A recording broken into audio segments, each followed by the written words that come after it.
Hello, I am Wei Lan Lorber. I'm going to show you how to paint with watercolor but on Masa paper. And just that you know, Masa paper is actually rice paper, so it is very delicate. And we're going to crinkle them, draw on them first, then crinkle them, and then put them in water. Okay, now what I want to show you is some of the painting that I have done using Masa paper. So you can do animals, but if you want is to take a look, I'm going to zoom in so that you can see the batik look of what Masa paper will give you. It gives you all these lines, but you can control how much line that you see, and at certain location the line is not as obvious.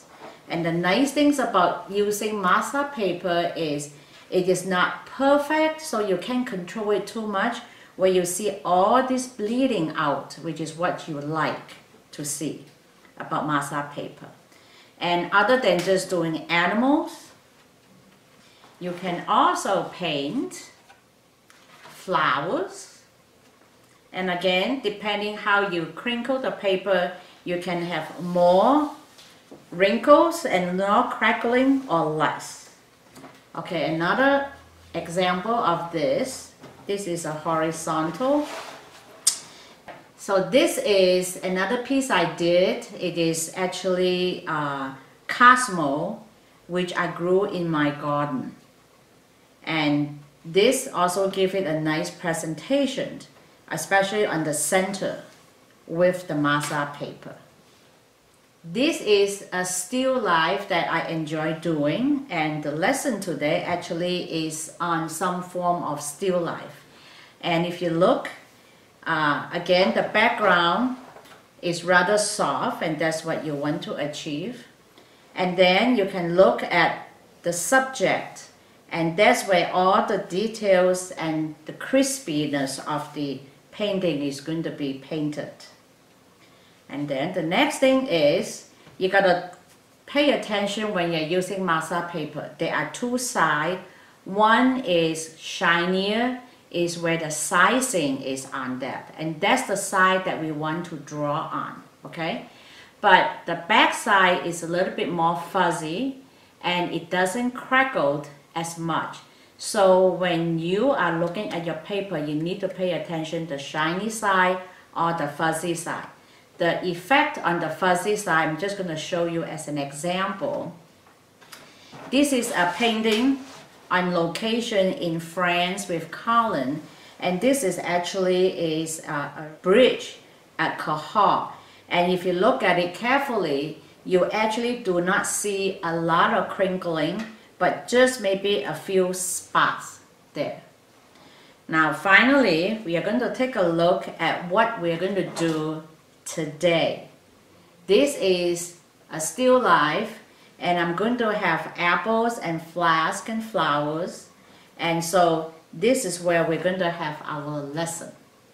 This is the Masa paper, and this is the shiny side. You can actually feel it. It's very smooth. And the back side, actually I've put it here, is a little bit more fuzzy. You can feel the difference, okay? So because this is rice paper, it is very delicate. So you want to design your composition first, but then I would design it right onto an arches or another white piece of paper of 11 by 15, so that you can erase or you can alter the location or what you want to paint, because you do not want to do those alterations on the Masa paper. Like I said before, it is very delicate. So let's just quickly talk about designing. So if this is your paper right here, for any size paper, it's a very good idea that you draw, separate into 3 sections horizontally, separate into 3 sections vertically. And all these 4 points is what we call the sweet spot. And that is where you want your focal part of your subject to locate. You don't have to do it at all four corners. You can do it from here and here, or on this side, or three of them, or if you have a lot of things to represent, then you can use the four sides. You just do not want anything to be bullseye in the center of the paper. So what I want to show you is a drawing that I have created and using this type of concept, the 4 sweet spot.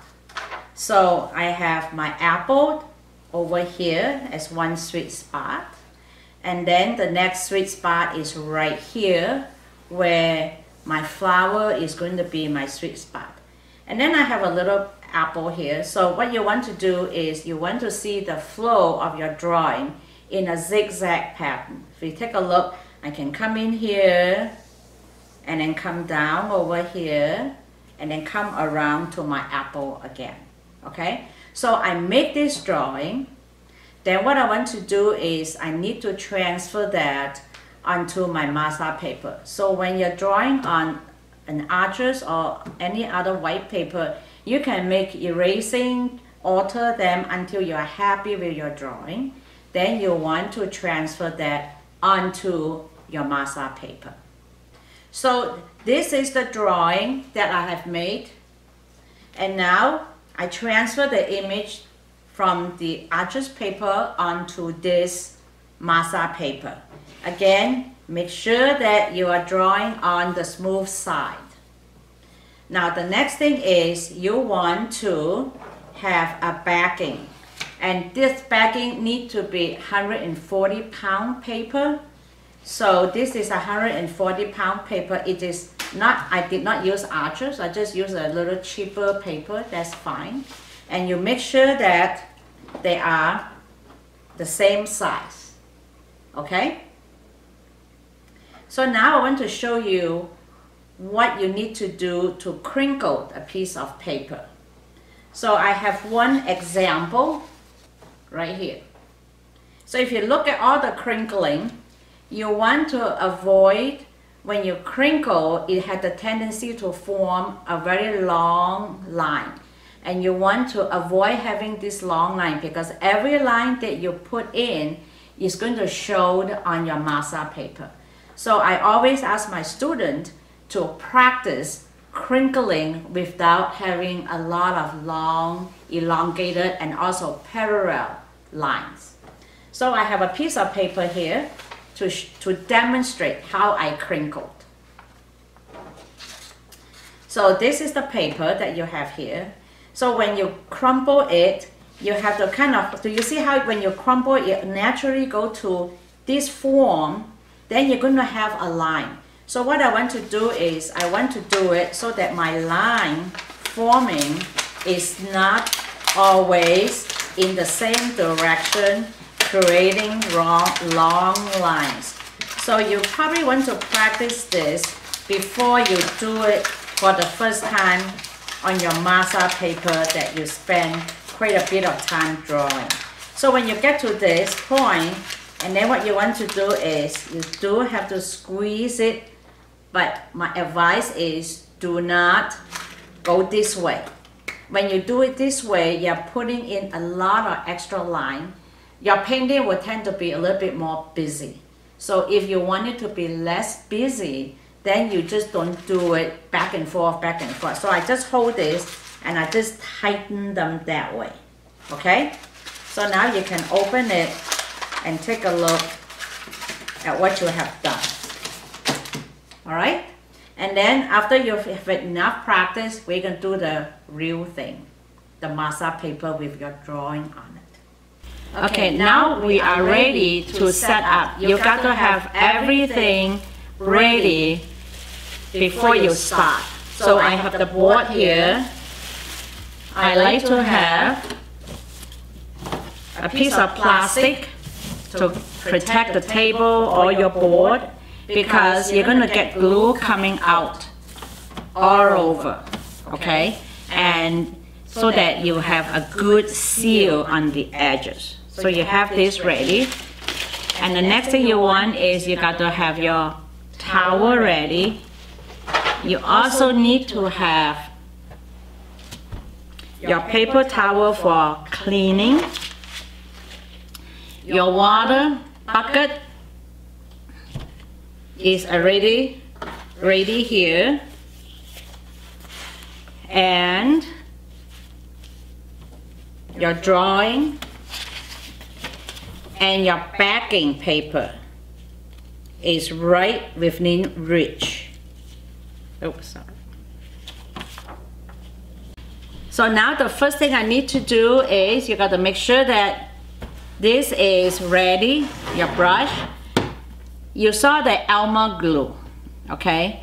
And it is important that you're getting the extra strong formula, the multi-purpose, not the school glue, because it doesn't have the adhesive property like this one. And if you use it straight from the bottle at 100%, it is a little too thick to spread.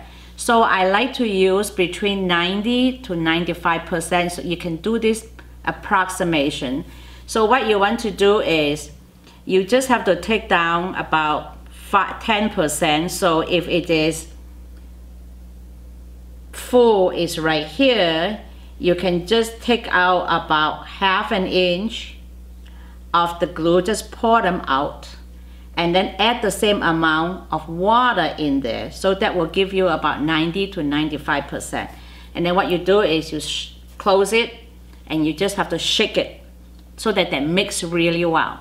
And once that is mixed, what I do is I would label that glue at 90%, and because I have a lot of people using them, I always put my name on it. Okay? So, and then what you want to do is, I got to get my palette ready. Now the first thing now is to do what? To crinkle our Masa paper. Again, I just start, give it some crinkle just a little bit here and there to avoid, again, this long straight lines. And this is the hardest part for people, is to see their beautiful drawing all munched up, ready to go into the garbage can. Now there are certain locations you can crinkle more, and certain locations you don't need to crinkle as much. But again, practice will make you more comfortable and better at them. Alright, so now I'm gonna need a timer. Let me know when it is 30 seconds. Soak it in the water.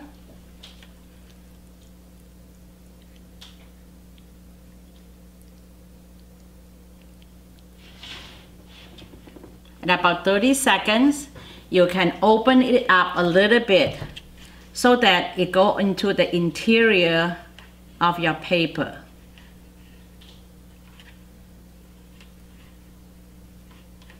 And you can crunch it some more if you want more lines.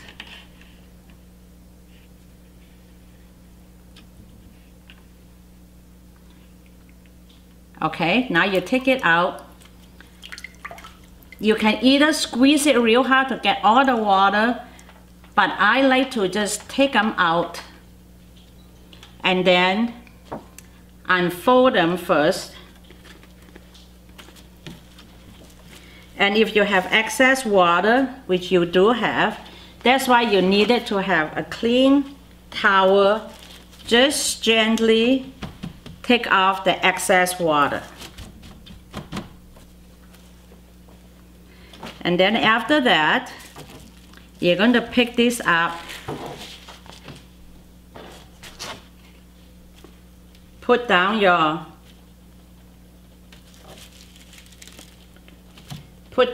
backing paper,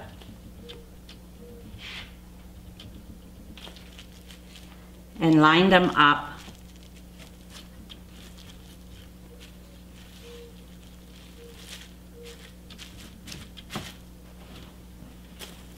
If it's too wet, just take some more moisture out. Now we are ready to glue them in. Because it's 90%, you can squeeze it out, but it doesn't actually work as well. So what I have done is I actually will just pour them out. You pull this back about 90%. If you have extra water sitting there, you can use a paper towel to dry it. Now, what you want is to let it drizzle vertically.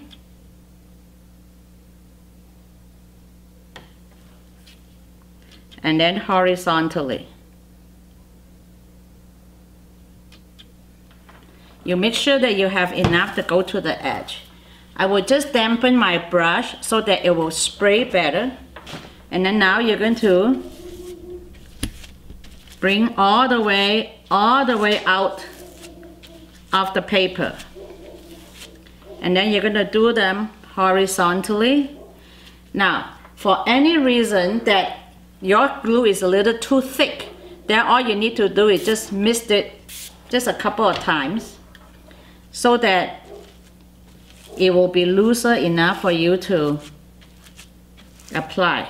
And again, you need to go all the way to the edge. Then what you want to do is you're going to fold it back.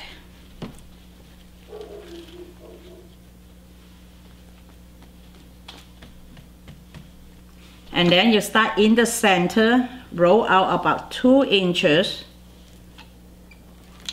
all the way around, and then proceed to the next 2 inches.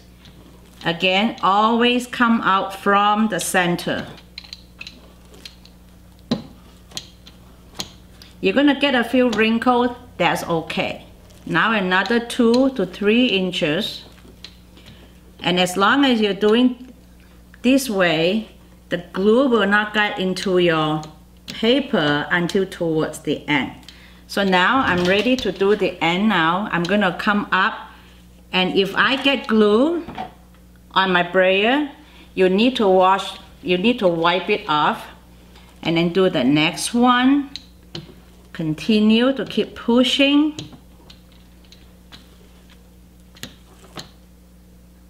And check and see whether you have glue. And if you do, again, wipe it off. Now, if you accidentally tear your paper, you just go with it, it's okay, because the glue will hold it together. So now what you want to do is you keep pushing to get all the glue out, and wipe your brayer as you go along. And then finally do a good pushing along the edges, because you do not want this part to come apart on you. Then what I like to do is I like to wipe off this glue as much as you can, because you do not want it to get it on your, especially the back of your paper. Now you can unfold the bottom and go again past what you had glued before, just a little bit. Now drizzle your glue vertically, horizontally,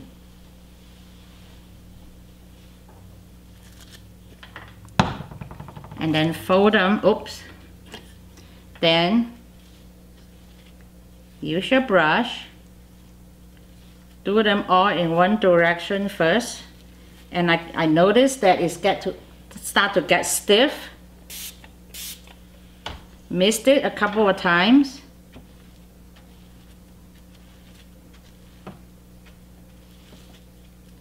And then brush it through. Make sure that especially the edges has glue on them, and you have no spot that is missing any glue. Okay, now you're gonna bring them in And it's best if you would turn it. And that's why it's important that you clean the glue off the paper of your plastic first. Now again, you're going to do 2 inches from the center going out, another 2 inches from the center going out, and just repeat the process. I don't like to push it all the way out until I'm closer to the edge, so that I don't pick up too much glue. Now I'm going to wipe my brayer. I'm going to bring it all the way out. Make sure that you clean your brayer again.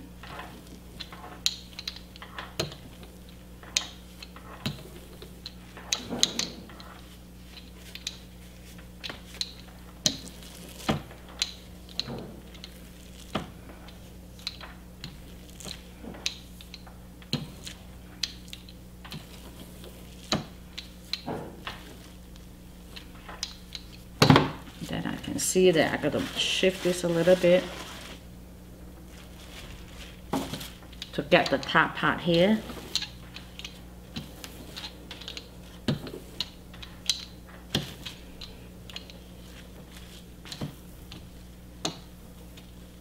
I see that I have a little tear here. You can fix it by just pushing them gently with your fingers. Okay, so this is pretty much done. I'm just going to make sure my edges are well glued down. So now you're ready to start painting. So I use my bucket to soak my brush, my brayer, the top of my glue bottle, wipe everything off. And it's also a good idea to have a garbage right by you. All right, now I'm going to take this off. And the problem is you may have glue on the back side. So you need to clean up the glue just a little bit. So lay this over here. And this is your backing paper, so it's a little bit stiffer, so you can wipe them off.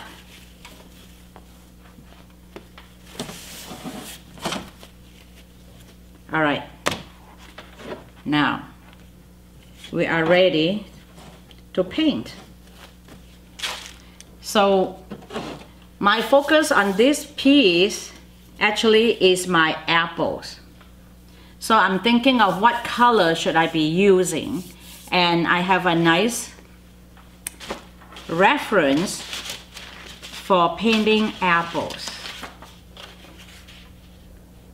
So I'm looking at the color of yellow and some green and then some pink, which I'm going to use queen coral, and then I can darken part of it using the alizarin crimson.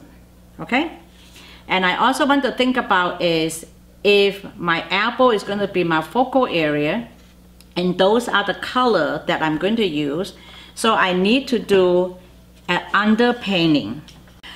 All right, now we are ready to paint. And because the apple actually is in my focal area, and so are the cosmos, so they're going to have the little pink in the flower as well as in my apples. So I need to reflect that into my background. So I like to put in pure color. The first thing I'm going to use, I already mixed my palette, so I'm going to use a warm yellow. A warm yellow that I like to use is the New Gamboge. So I get my brush into my paint, and then make sure you activate them on your palette. Now remember, the rice paper is very absorbent, so I like to do them on the lighter side. I can always add more color, but you cannot scrub them out just because the paper itself is very delicate. Okay, so I'm going to make a movement from here coming down this way. So I'm going to come in with some yellow and then come across to the right side, and then I'm going to come across. I'm trying to keep my zigzag movement. If you can see that I do have a zigzag movement going on around here.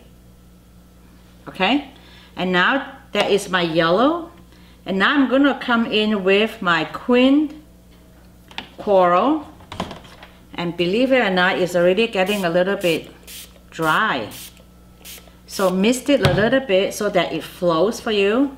And I'm going to come in here with a little bit of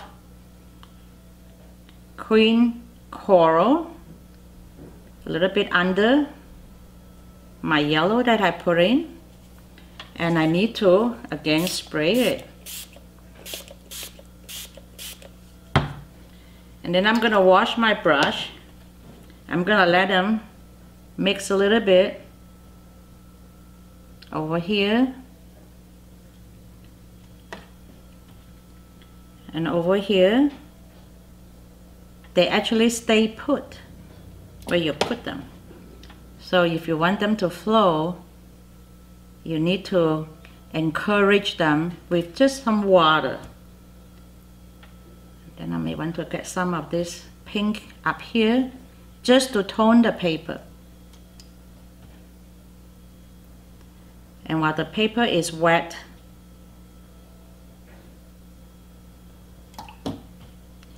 and you dry a little bit lighter.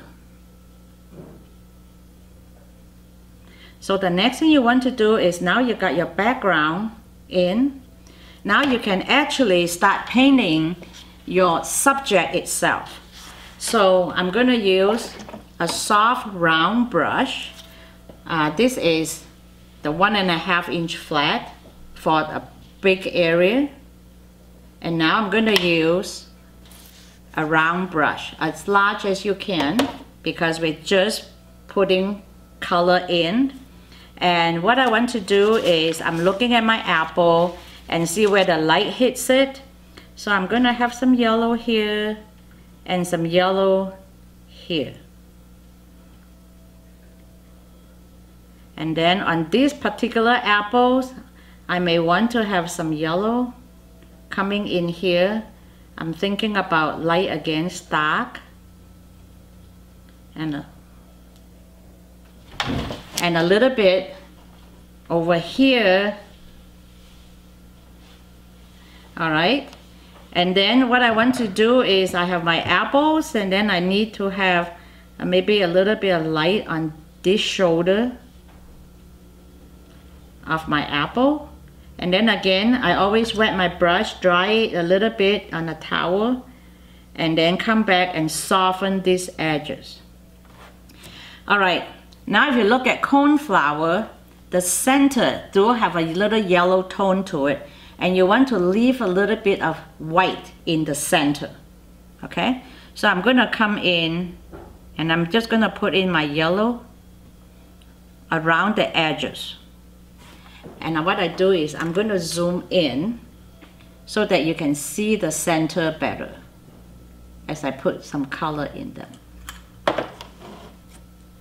Okay, then I'm going to come in and do some over here. I'm just looking for the center. My center over there. I have some center over here. And for the Cosmo, if you look at it, just going to show you the reference. So this is the Cosmo center. And then these are the spent flowers. And also I have some pictures of the bud. They're still going to have some of the yellowish look. So I can put in some of my bud in here, maybe some spent flower here, maybe a little dot over there. Okay? All right, now I wanted to have some of those have a yellow color to it. And so I may want this to be a little bit, tone some yellow in here. Tone a little bit yellow into here. And I want to maybe tone, this one may be my yellow flower, so I'm just gonna tone some yellow in here. And then maybe this one just a little bit on the outside. I'm going to put some pink into this apple. Keep in mind that you want to leave some white there. And then I'm going to come in and I'm going to do some, this is the part that I want it to be darker because it is below the first apple over there, so I can do that. And then I may want to come in and do some of this over here. But I'm going to leave the other side a little bit lighter. All right, now you can come back and do some toning on your flower. And you want to look at this one petal here is on top of the second petal. So what I like to do is I always like to paint light against dark, dark against light. So I'm just going to zoom in a little bit on the flower. So I'm going to put in the color on this part of my cone flower. Again, come back and soften it. Remember, this is still your underpainting. You're not painting a full strength yet. And this one is a fold over, so this one will have a little bit darker color.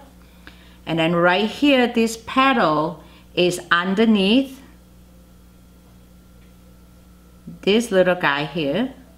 So I'm going to give it a little bit more value. And then come back here, go from outside into the color. Wash your brush, go from the outside, go into the color. Okay, and then I may want right here to have a little bit of toning because this one is underneath the petal, the white one underneath. So basically you're just looking around and tone in where it is underneath of another petal or of another flower. So that guy is done. I'm going to look at this guy here. This one is on top of this second guy here, so I'm going to tone this guy a little bit darker. Just right along here. And I'm going to keep this part as white as possible.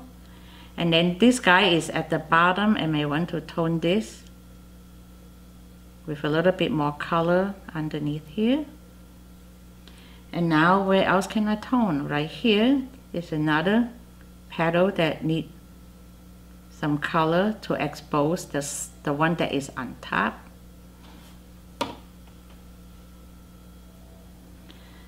And then continue with this group of flowers down here. And then over there. And then over here.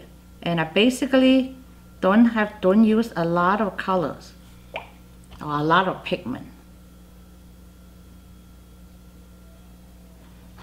And then I may want to just get some right here.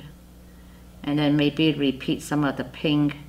I may keep this pretty light, but just to repeat some color there. I may want to just put a little bit more color on this apple here. I'm going to stay away from the stem so that I can go light against dark. And when it is on the tablecloth, it's going to be darker. So I'm just going to do that.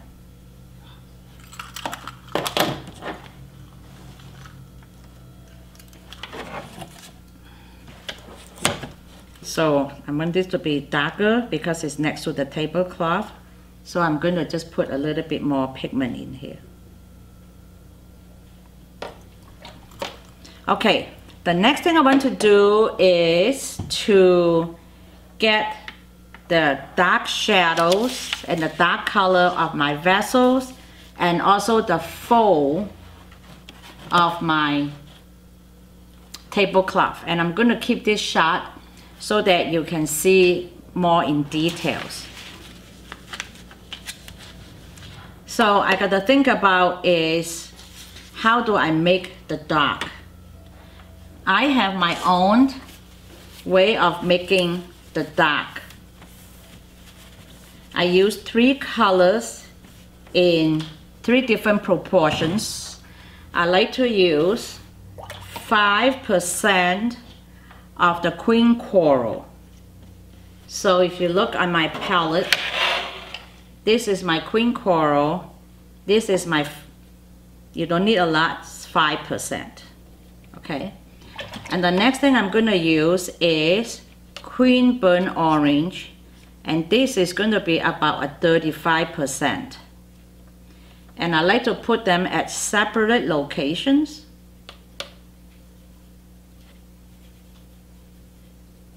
And then the last thing I'm going to use is going to be French ultramarine, and that will be about 60%.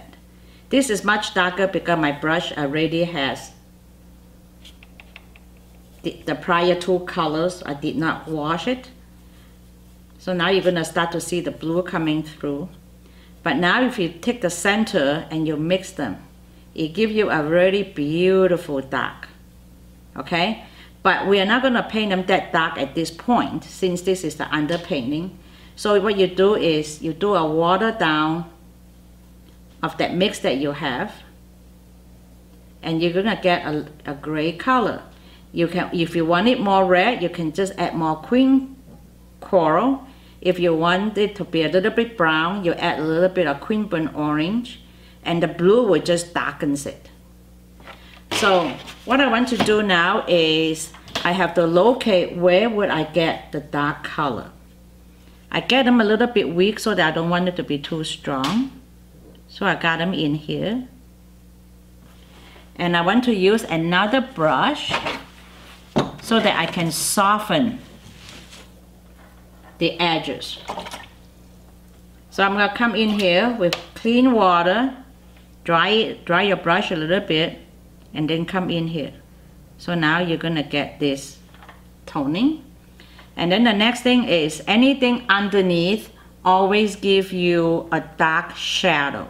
So I'm going to come in here and do this, get my edges, and come back with the soft water with some water in here to give it the value change. And I noticed that my paper actually is drying as we paint, which is a good thing because now you have a little bit more control. And that's the reason that I always do the background first. And then now you're gonna come in here and get this edge. And you don't want to outline so that you have this one line straight across.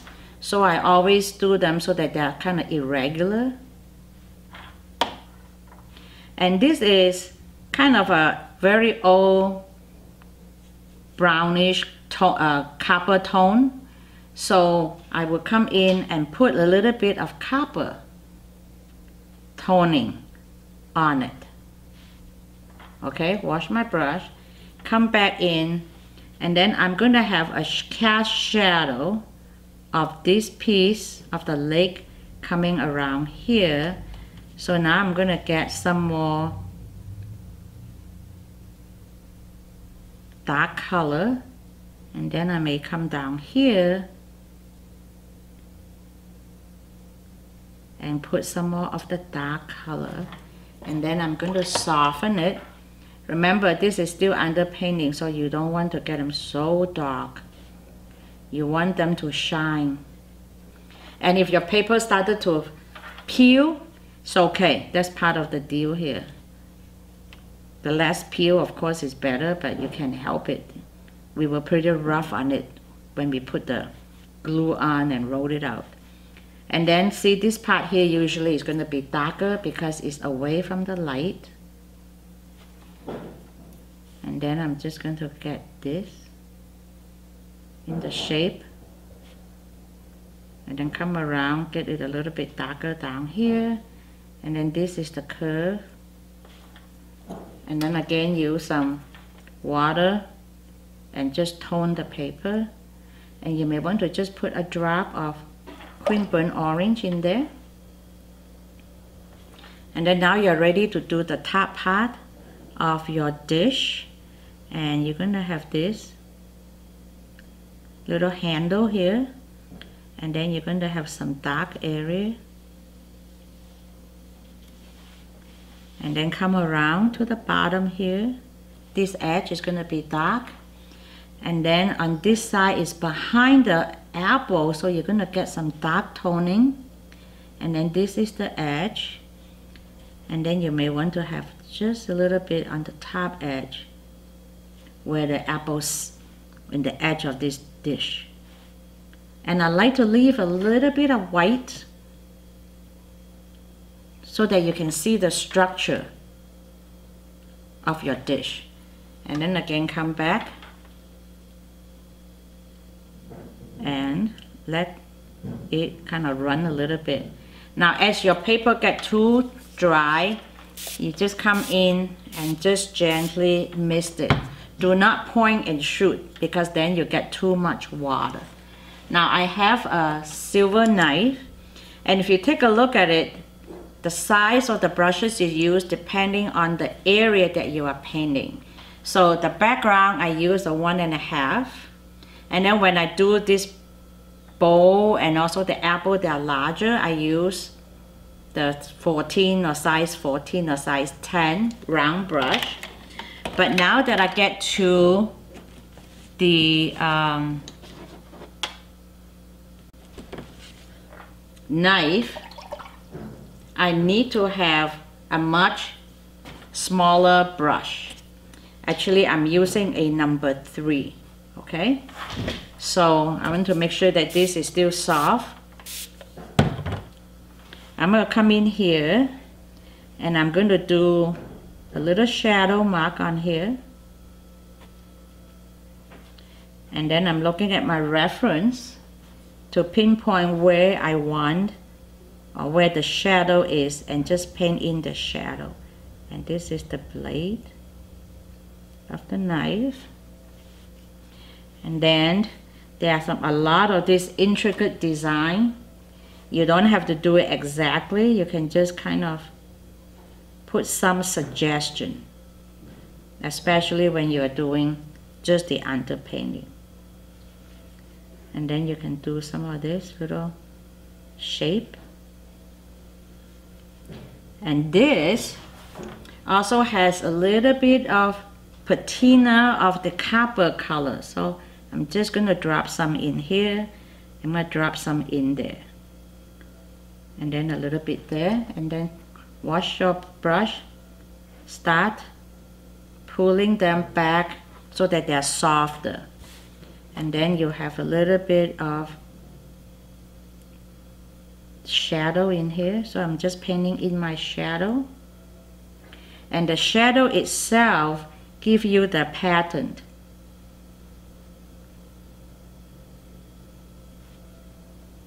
And then I need a little bit more shadow over here. And now what I want to do is I wanted to put a shadow. I'm doing the shadow of my tablecloth now. And because my shadow tablecloth is much larger, I'm going to go back to my number 14 and I'm going to come in here and then soften them to the out here. Now I'm going to look at my tablecloth and then paint in my shadow. I have a shadow coming in right here underneath my apple. And remember, you want all this to be rather soft. If they get hard, what you want to do is get your brush bring some water, soften this edge. Okay? And I can see that I have more shadow here. I also have some shadow over there.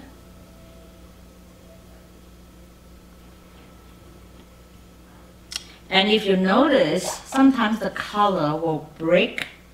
It is because when you mix cream burnt orange with the blue, the French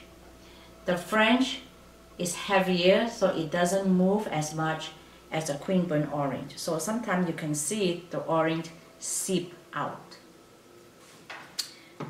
Okay, continue with the shadow. Now this shadow comes over and kind of form a little shape over here, and I have a little shape over here, and I have a little shape over here. And then what I want to do is continue to soften the edge, but do not soften so much that you lose all your white. This is, after all, a white tablecloth. Okay, so then I just soften it. Wash a brush some more if you have this too much of the color still on your brush. And now I'm gonna come in and do again. If you take a look at the palette, do you see the cream burnt orange started to pull away from the blue? So if you want the gray back, you just have to mix them, and then you almost get the gray back. If you like it a little bit sepia look, then you don't have to do too much of that. Okay? So now I'm going to come in and put some more shadow here.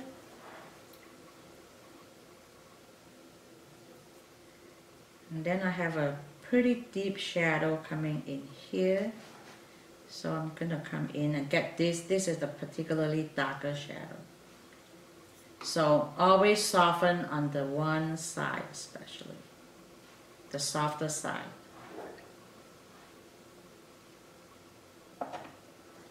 Alright, and I'm going to come back here. I see a little bit of shadow coming in to the apple. And then this one comes down a little bit. And then there is a little bit more shadow here. And that's why light is very important when you take the picture. You got to have nice shadow. That gives you the volume of your subject. And then I'm going to come in here and do more there. More shadow here.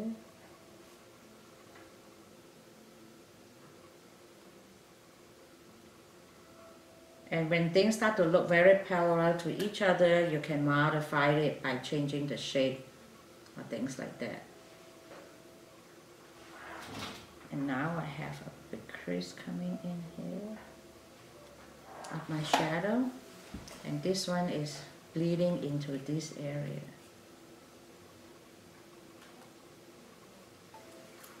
Now we just need to finish up the last bit of our cast shadow from the fold of the tablecloth. I love painting anything with a tablecloth because it just makes your painting so much more interesting that way. Again, I do the shape and then I come back in and I want to soften all these edges. If you cannot soften the edges, that probably means that your paper got too dry. So what you need to do is you just need to mist it before you put the paint on. Okay? So now, I think I can do one more of the shadow over here. And then I have a little bit of fold in here.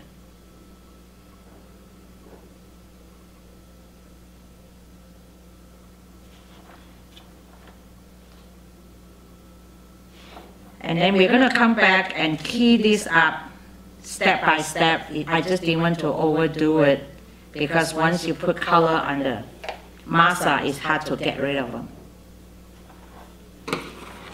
Alright, now we can come back and do a little bit of green on the leaves. And also all the vegetation that is inside your flask. By now, it is rather dry, so I'm going to mist it, the area that I'm going to work on, and just let it sit a little bit to get into the paper.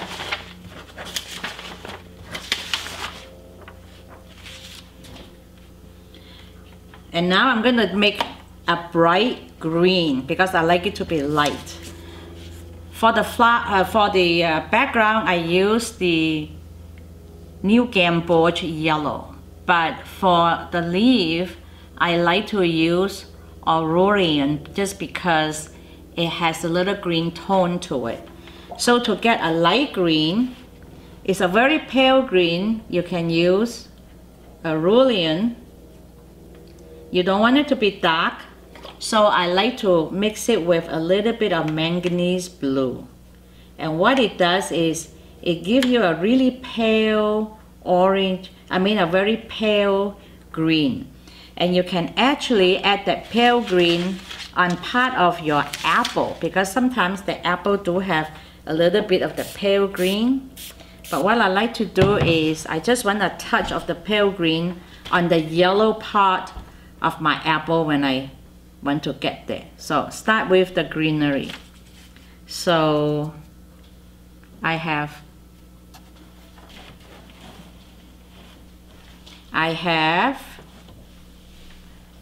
put some green, very light. Now you gotta think about this is gonna be on top of the other one, so I like to leave this part of my leaf almost white because I can come back and tone it. So I'm just gonna tone the green. See how light this green is? So I just want to tone the green where the dark is going to be. This part will be my darker green, okay? And then I may want my dark green at the bottom, right here, and maybe a little bit on this leaf. And then now I want to think about is I may want to have a little bit green down here at the bottom, which is away from the light. Now these are the little leaves, so I may want this guy to be a little bit darker on this one side, the underside, which is this guy here. This part may be a little bit darker. And now I'm going to come in and work on what is in the bottom. So right here is going to be green coming through, and you got to kind of skip a little bit for the glass, the ring. So now I'm going to come in here, and the water line is there, so this need to come in to the top of the water and stop, and then this can go through, and this one you can come in here. And this particular vase, they are tied together with, all the stems are tied together with a rope.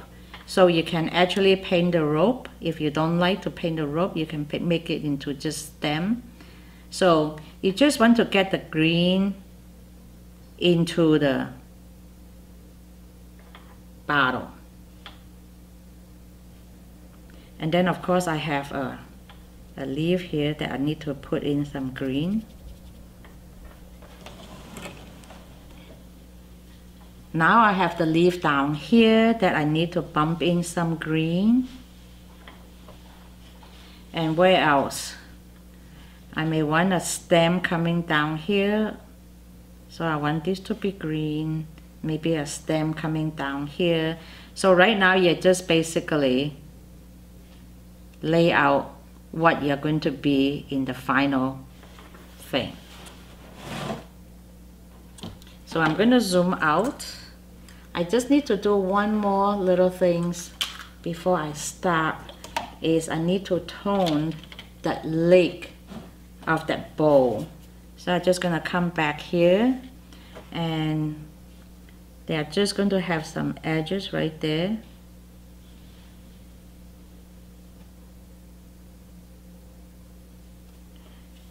And then anything that is underneath will have the darker color.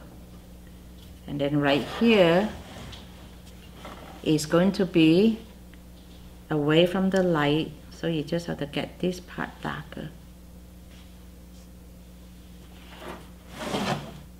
Okay, so let me zoom out, and this is basically all you need for your underpainting. As you are painting, even during the underpainting process, even though you saw me dry the back part of the paper so that the glue is wiped off, but you are not certain that it actually happens. So my advice is, as you are new to this, is to lift them to make sure that they are not sticking. And better yet is you lift them up and then you flip your board to the other side and then lay it down as you are working on your underpainting. And then after that, then you'll be good. You don't have to keep lifting. But initially, you need to lift them and to make sure that they are moving. So in any event, if you did forget and it is stuck to the paper, to the board, what you do is you can find one spot that lifted up, and then don't try to pull it apart.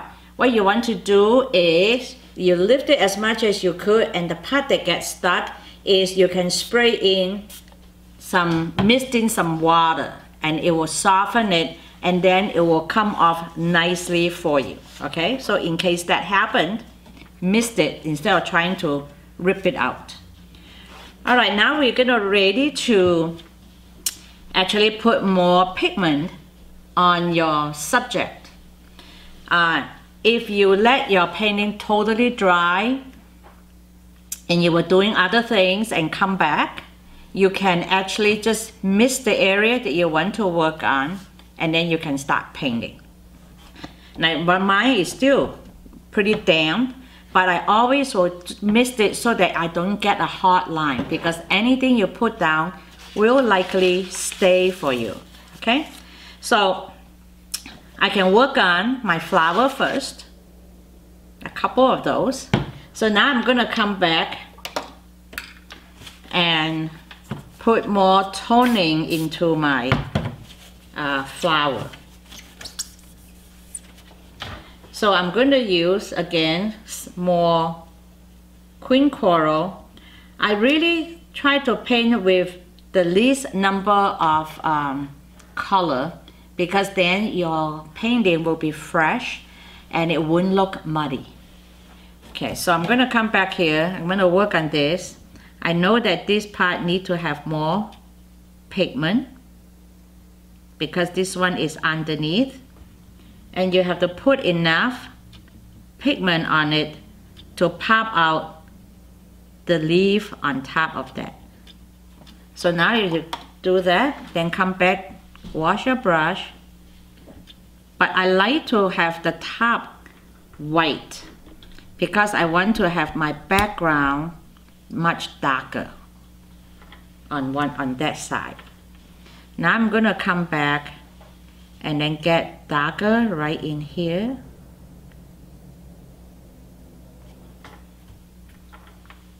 And so you need to come back a little bit at a time instead of trying to put too much pigment on it, because then you start to lose the transparency of watercolor.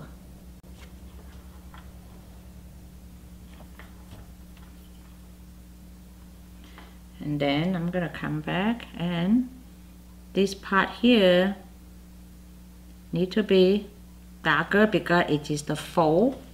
And what makes it so pretty, let me zoom in and show you, is on Masa paper,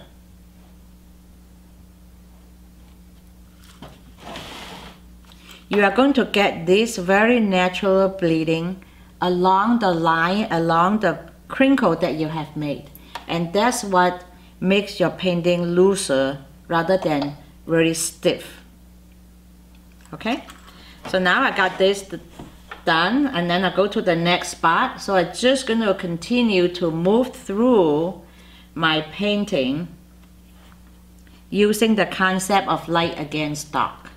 So then this one is light, so I'm going to get this one dark first. And again, the petals are kind of small, so I'm using a number 3 brush.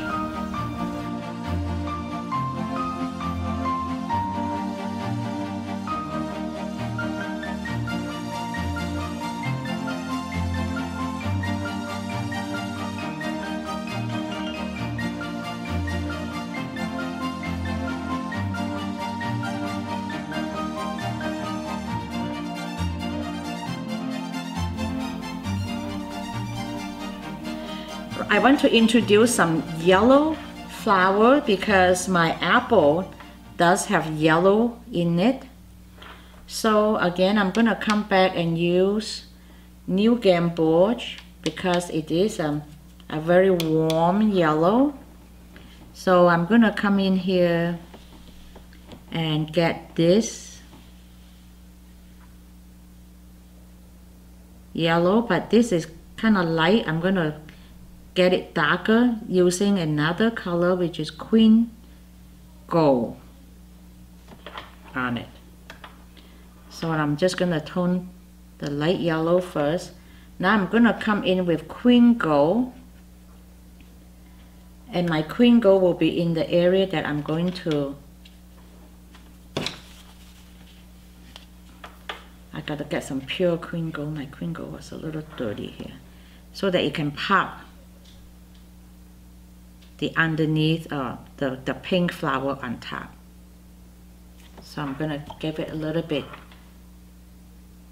stronger value there, and a little bit here.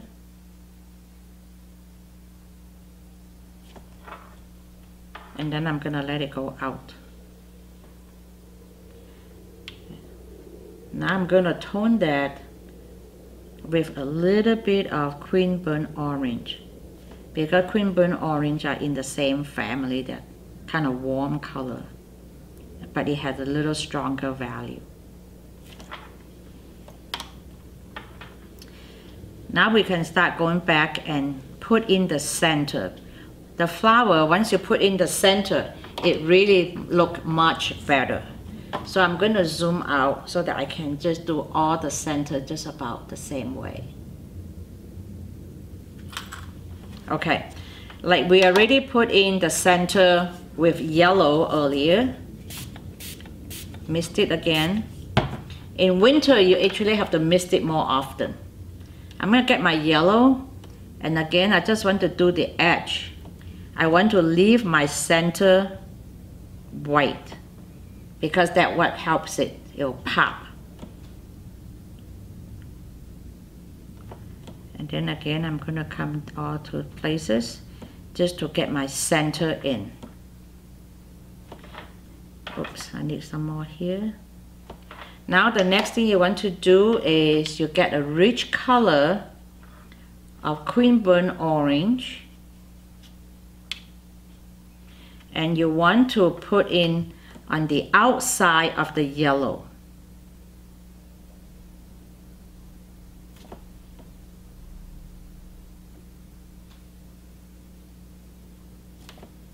Like so. A little bit on the outside. Try to preserve the little bit of white that I have.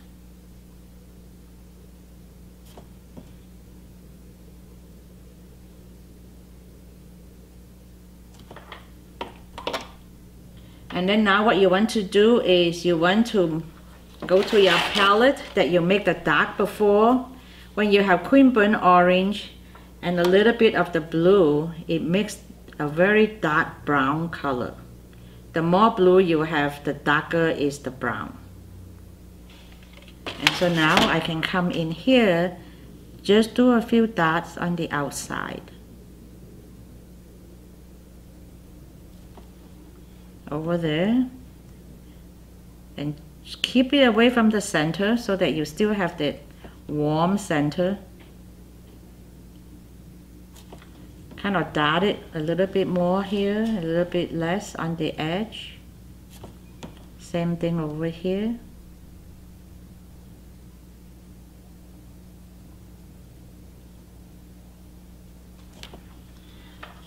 Alright, and now you can come back and put some more. You're going back and forth, back and forth. Now you come back with the yellow and dab it right onto the queen burnt orange and the dark that you have put in, because that's the only way you can get them bright. Okay, so I got all my center in, but I'm still gonna come back and deepen them a little later. So now I have some more flowers that I need to finish the yellow. So I can come back in here and make this part darker. And this one is at the bottom, so it's gonna get a much darker color.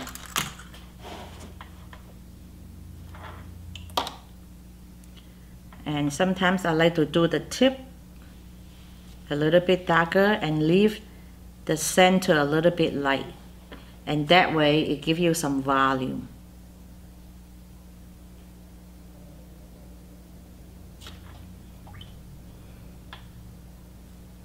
Just tone my paper a little bit more.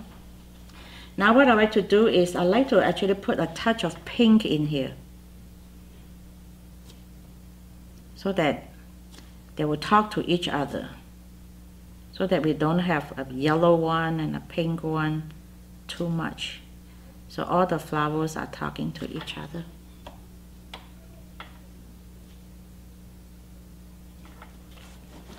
Okay. I still have some up there that I may want to just add some more color in there.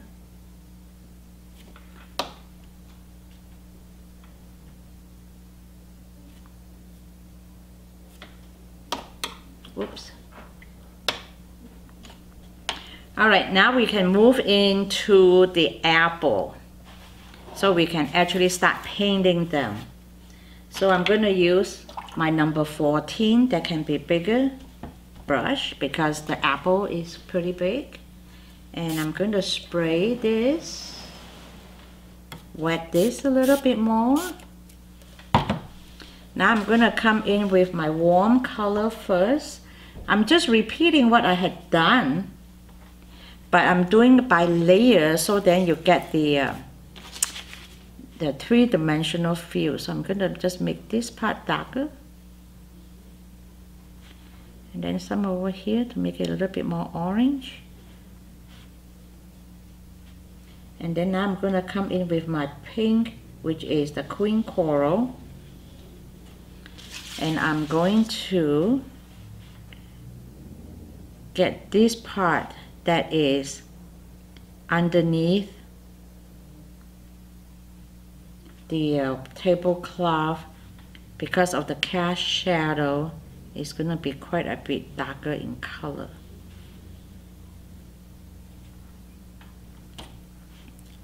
Again, soften it. And I'm going to come in here and I'm going to paint around my stem, because the stem is going to be light.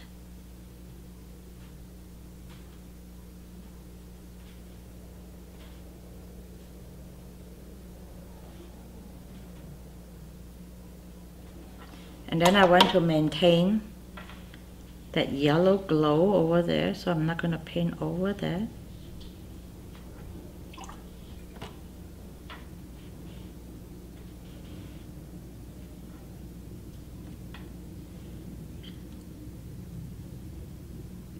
Second layer of pink.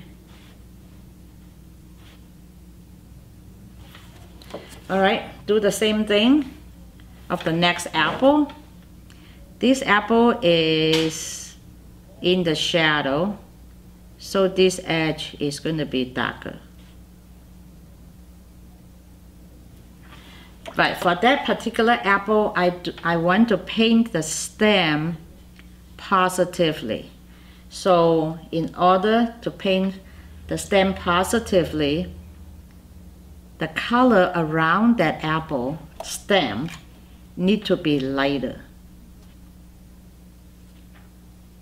And then I'm gonna come in here and I'm thinking, okay, I need this part of the apple to be darker.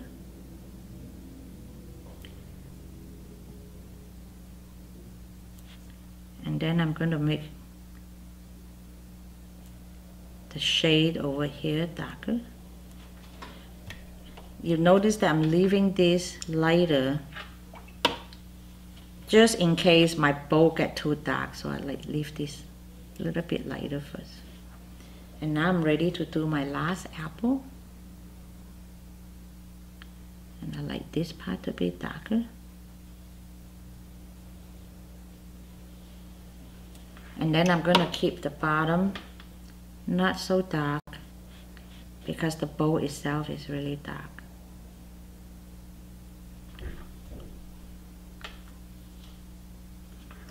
And then I want to keep the other part of the apple have a little bit of green tone, just a little bit over here. Because sometimes the apple, part of it did not quite turn red, retain the green color. And maybe put a little bit of green. And I like to do that on top of the yellow. Because if you put it on the red, it will gray down quite a bit. Okay, so now the next thing I want to do is to work on some greeneries. And my greeneries, again, I have to look at is who is on top.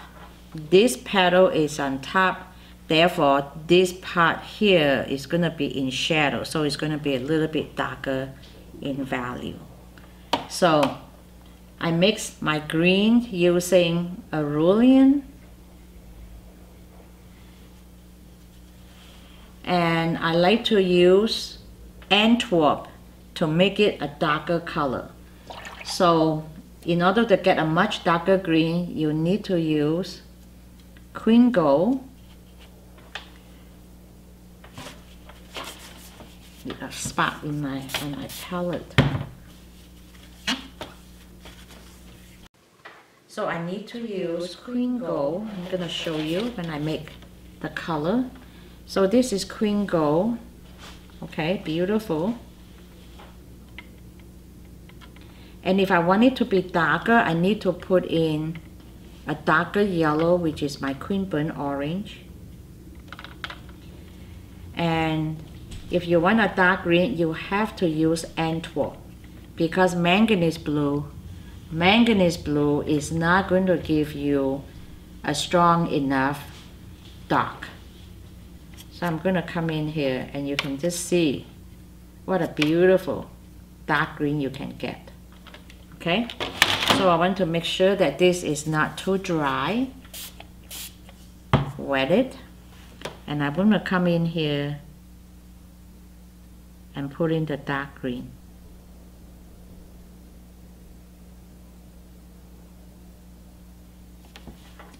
And I like to just let it filter out so that it doesn't get too dark. And I have a vein here. And then I'm going to come around here. These are the leaves that is underneath all the flowers, so I'm going to just bring that out. And then I'm going to just tone this. I'm going to leave this almost white. I can always come back and put more color on it. And then I have another little leaf that is right underneath here, so I'm going to make this quite dark. And then this is underneath this leaf. I'm going to paint and leave some white for the vein, like so. And then now I need to paint some of the stem. And I'm going to come in here And there is a stem underneath this petal, so it's going to be much darker. And then it moves its way to the jar. So I'm just going to kind of paint around the glass, the ring. And then I need to go to a smaller brush and just bring out just the water on the other side. So then you get the light side against the dark side. So I only put the color on one side, and then this go to the top of the water. You stop, and then you come in with the other brush, and there you go to the surface of the water, and then now it's going to continue to the bottom, and you can just kind of make this up. And I like to get the water region a little bit more wet so that it runs a little bit more. And then I'm going to come up here and do a little bit of this. And now I'm going to know that there are a lot of greenery here. So I'm going to get this greenery on the dark side so that it'll pop my leaf out. These are some of the leaves in the bundle. So you can just go this way. And actually without painting the leaves, the leaf actually started to show up because of what pigment you use. See, I'm gonna do this, is like light against dark, dark against light. It's one of my favorite technique. And then I'm gonna come down here and just soften that. And then I can continue to bring my greenery in there. And then I can also say that there's a piece of leaf that's hanging out here. It is all these leaves inside that actually define your jar. You don't want to put a circle on the side too much to say that this is a jar. So I like to use what is inside the jar to tell me, oh, you have a jar there. Now I'm going to paint around this little stem of my apple.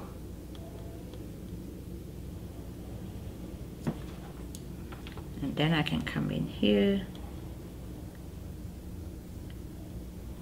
and just put in, I'm going to paint the stem of this apple positively. So I need to get this very light and soft. Now I can come back. I put a little bit of the dark color I made earlier and come back at just different location. I can actually increase the pigment. And now that the paper is drier, you can paint them a little bit better so that they're more defined that way. So you can continue just to paint all this location.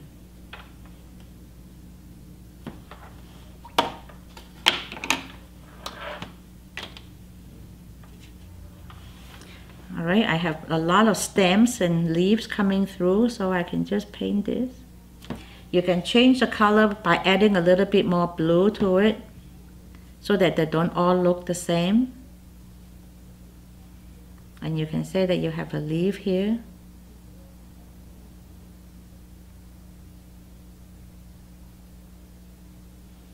Coming through. Leave the white on the ring of the ring. This is a mason jar, so you want to show the rings where the leaves goes on, or where the cover goes on. Okay, so there's a stem coming through. I may paint that.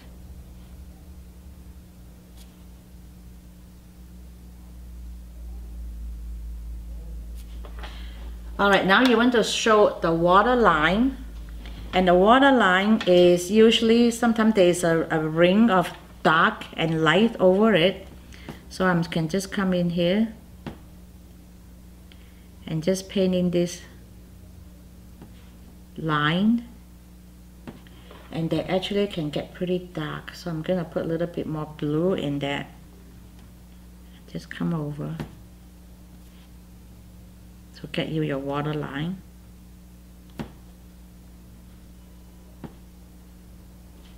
And I actually like to pull some color down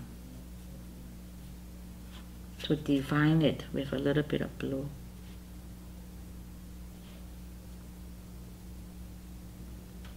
And you can negative paint around some of the stem and then soften them.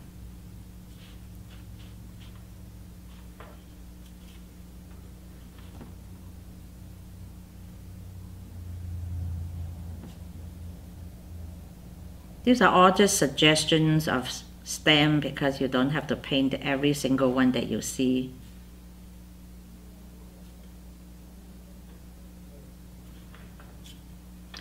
You have them come through here and then come through down here.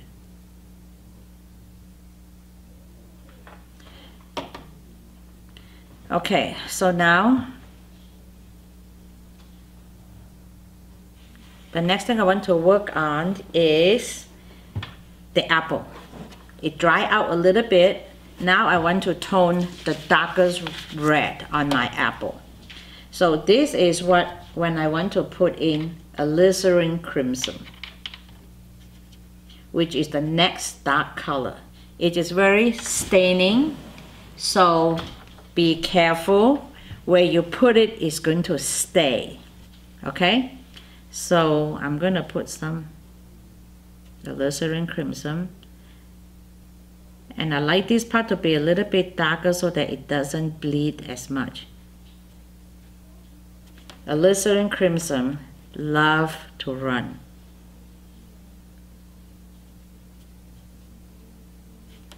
So I basically just try to put them where I know I need the dark.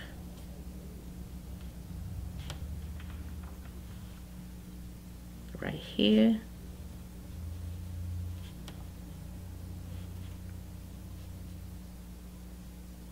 Right there.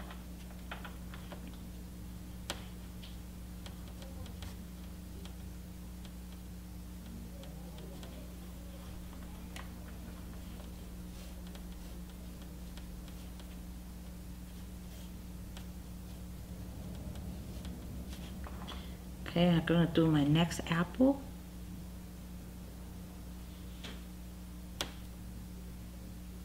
If it's not moving enough for you, missed it, it will move more.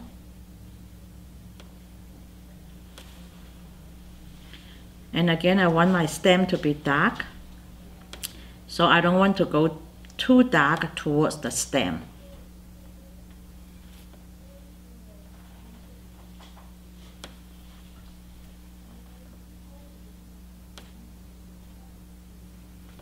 And now I'm going to come in and do this part here.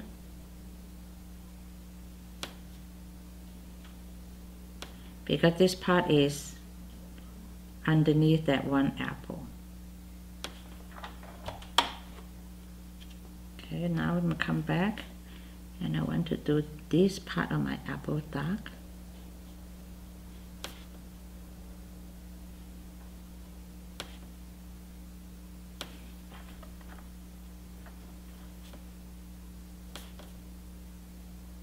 And this part of my apple darker.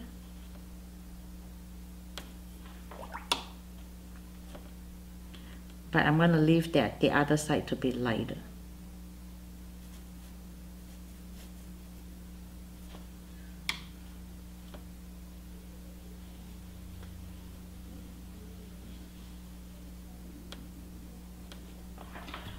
All right, now I got to do the center. The center of the apple is always very dark.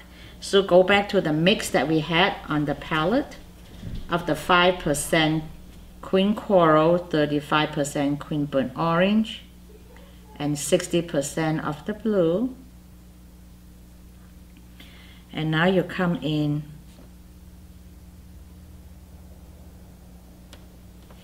and just do that. And if it is too strong, what you need to do is to have the tissue and just kind of touch it. But actually I like the color though. I like it how it kind of bleed out. Now I can paint my the stem, but I like to keep the center part. So I'm painting it positive outside, and when I get into the apple, I'm gonna leave it almost white so that I paint it not negatively, okay? So I'm gonna come in here. I'm gonna keep that stem, the little guy, white. So now I'm gonna come in and just soften it.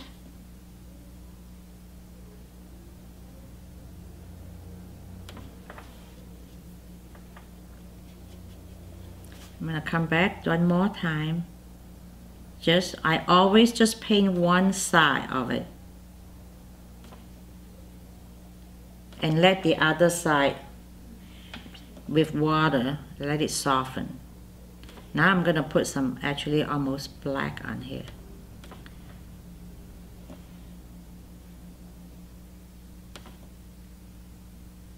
When it is around that stem, I'm going to make sure that that part is very light. That way, okay? Now, so you couldn't just leave it white, so you're going to tone it. And so what you need to do is you need a flat brush. You can't really lift the color out because it doesn't lift well. So what can I do to keep this to look that way is to darken the outside. So I have to wait till it dries out a little bit before I can do that. So I'm just gonna leave that part, but I'm gonna come in here and do this apple stem. Try to leave a little bit of white.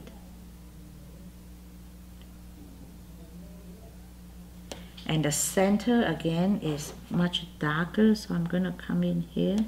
They almost have a little bit of a V shape. And then I come in here and make this side darker. That's your apple stem. And now the bottom, the blossom end, you come in and almost like a little star coming out. You go. And I'm gonna come back and do it one more time. It's a big painting. So now I'm gonna come back, work the center a little bit more. I need to darken it even more. But you don't color them in a ring. You just do dot, dot, dot, dot, dot, dot, dot, that way. Okay? And then you just do that real quickly. I just missed it a little bit so that it kind of move a little bit more for you or for me.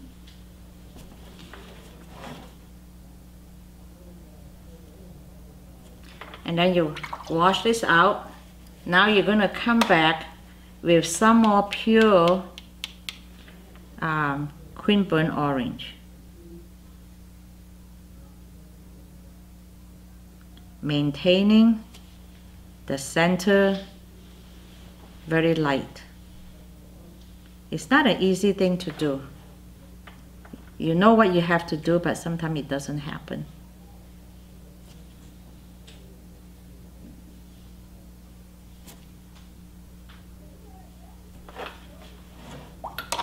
Okay. This other rope, I maybe just keep that because you want the color to be repeating in different part of your painting so that they kind of talk to each other. So these are actually a twine that they use. So I'm just gonna come in and just kind of represent them that way. And you can see that it is not moving at all. So I need to mist it just to get it to move. Again, try to pick up your painting once in a while to make sure that it's not stuck to the board.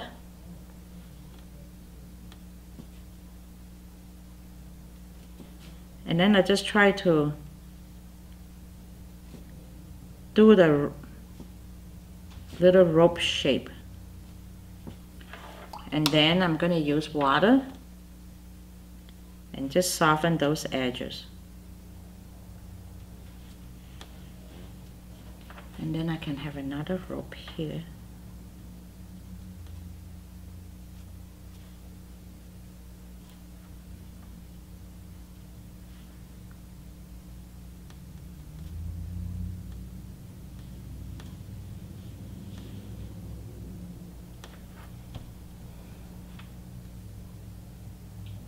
Just a suggestion, because this is underwater, you don't see everything that clearly. Okay, I think I'm going to come back here and do a little bit more greenery here.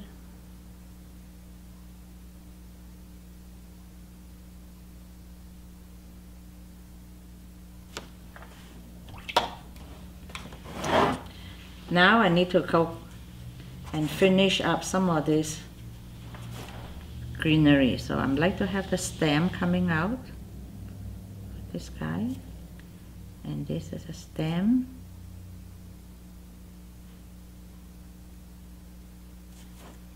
And then there's another stem.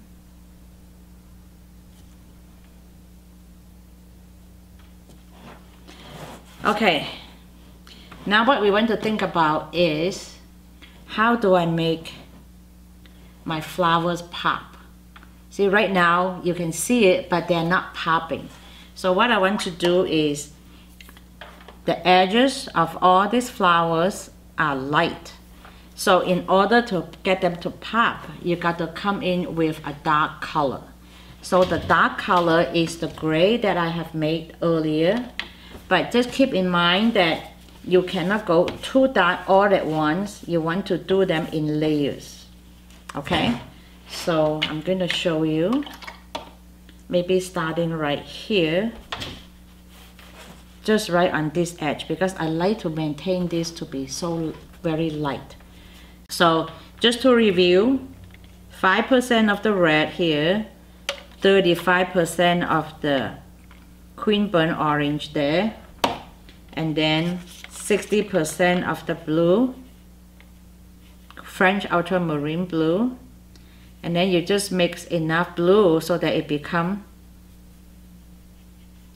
black almost. And then if you like it warmer, you can have a little bit more queen burnt orange. Okay, now this is really strong, so I probably didn't want to go that strong to start, so I just keep adding water to loosen it.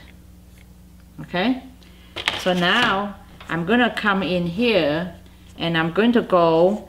Now you don't want to trap a flower, so you do not want to go like ring around it. So what I do is I would just come in here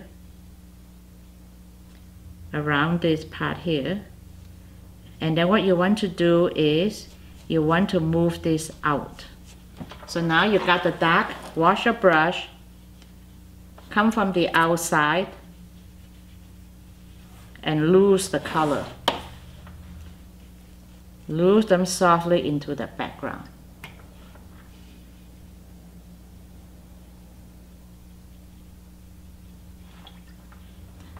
And just softly into the background. I like to use, when I do a Masa paper, I really do like to use the soft brush. And then you can connect that down here a little bit. Okay, now you can see how well the white of the flower popped up. So what you want to do is you want to establish a zigzag movement again. Okay, so I'm coming out to here. So I wanted to pop this flower out. So what I need to do is I'm going to just wet this.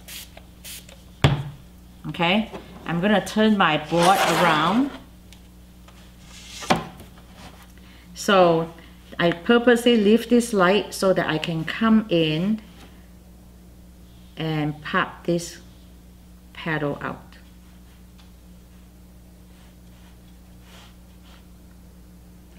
Now, even though I have this, I do not want this dark to cover up my beautiful yellow and the gold that I had. So again, I just come out and just soften it. And if you want to get darker, you can come back and do it again. So I really try not to get it so dark that to a point that there's no return. All right. So now the next place I want to do is called bookending. If you have a dark color on the top side, on the opposite side, you still should repeat that color. So I'm going to come in here and just put that color this way. Now the reason that I want to do that too is I leave that stem not painted because I want to have that stem painted negatively. And now I know that I need to probably put some. I don't have to go too far. I just want to have just a suggestion, and then just bring it up with water.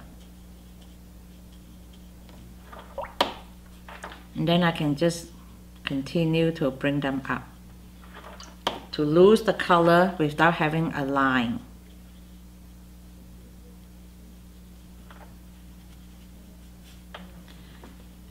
And then I want to maybe do around here a little bit more.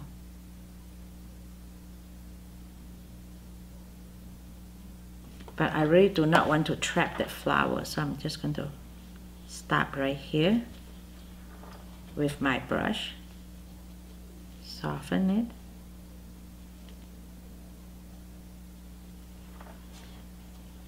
But then I may want to come around to this guy here to pop this one out. But not go too far over to this guy over there.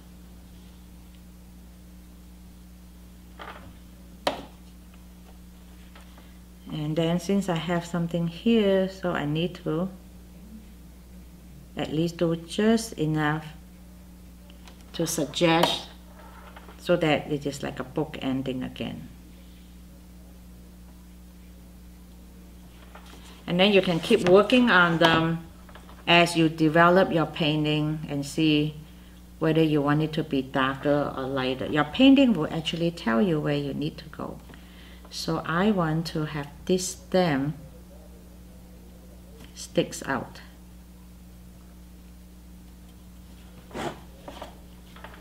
So I'm going to make that darker. And I have actually a leaf coming in there.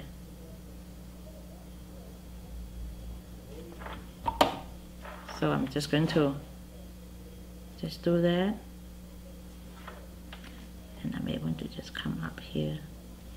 And then now if you touches a flower, then you have to repeat the color on the other side. That's one thing you have to remember. I may want to come in here on the very top just to connect the dark a little bit to the edge.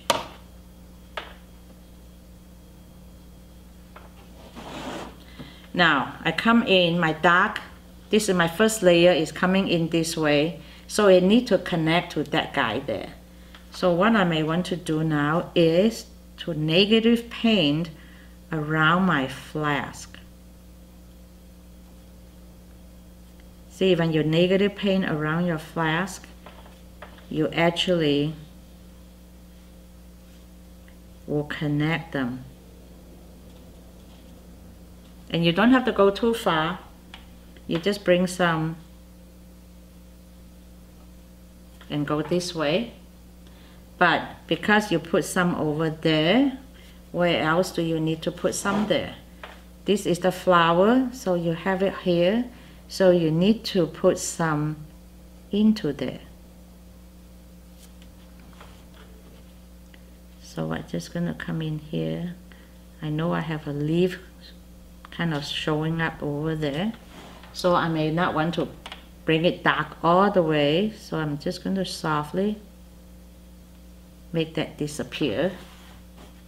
And then I may want to do just a little bit on this side of my leaf.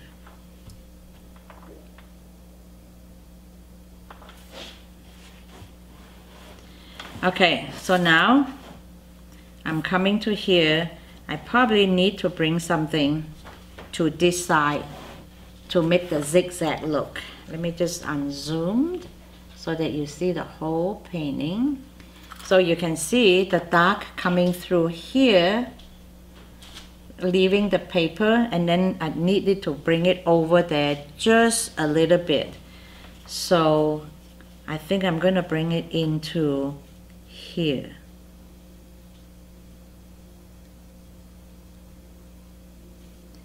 Maybe around this leaf there.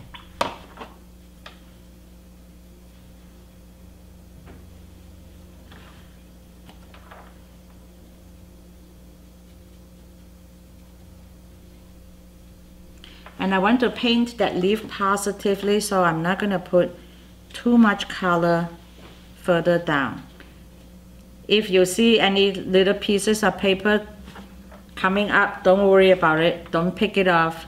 Eventually it will settle in. And then when it's totally dry, if they're sticking up too much, then you can pick it off. But don't try to scrape it off right now because it can give you more trouble than you wanted.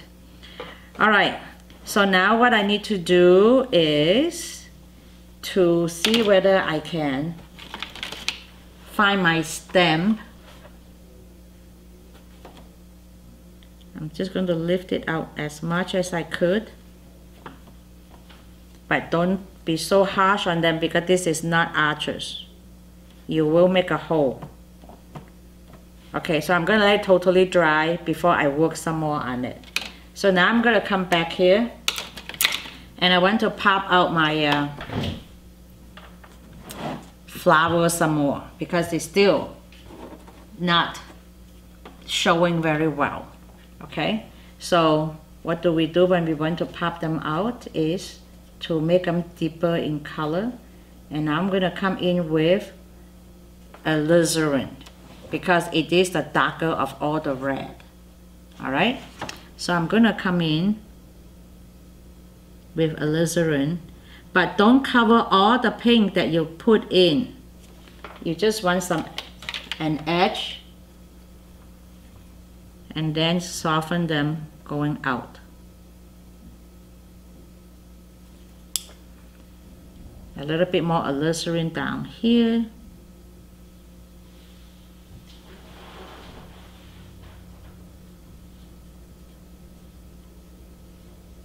And then down here.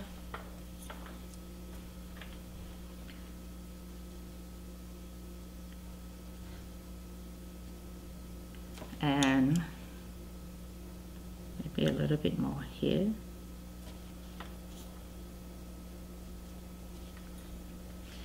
And then now I wanted to do it dark down there. That's why I did not put the background dark over that area, because I wanted to paint it a little bit more positively over here. Now I'm going to come in this petal. I'm going to make it dark here.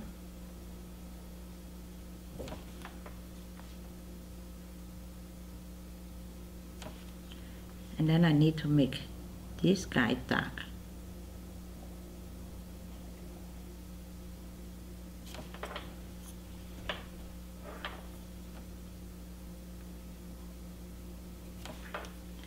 And I'm going to do this one here much darker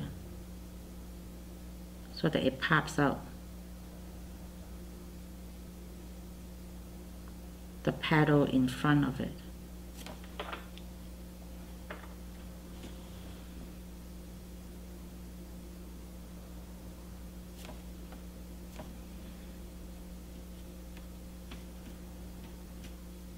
And now I'm going to come in and do this petal much darker.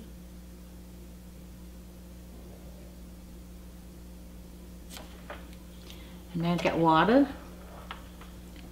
softening, and also let the color filter out a little bit more.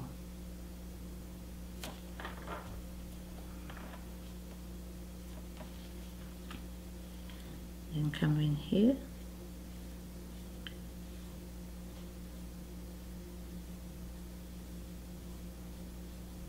And get this guy darker.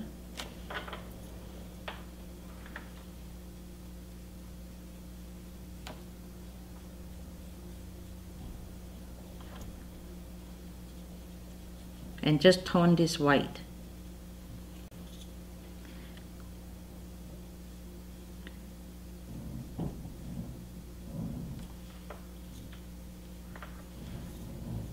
Okay, now to the next flower. This guy needs to be very dark.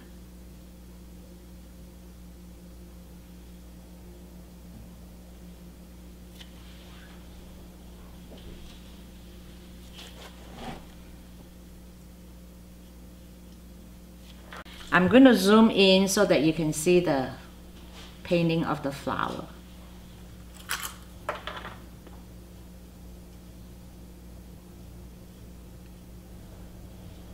I'm applying the dark to show the shape of the flower.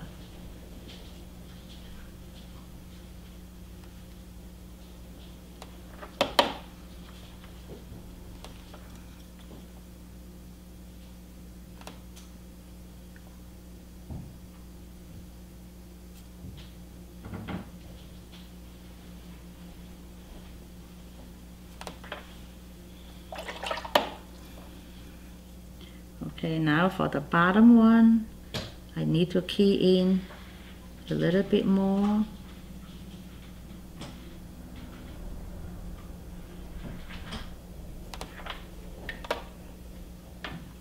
And continue to do so.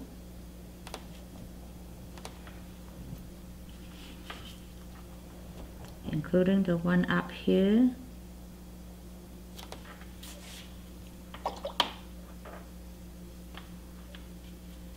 Now I'm going to come back and do a little bit more on the yellow flower, which I have not paid too much attention on yet.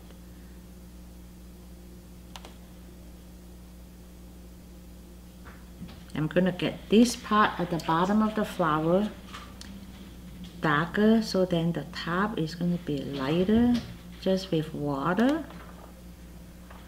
And then now the petal behind it, gonna get some queen gold,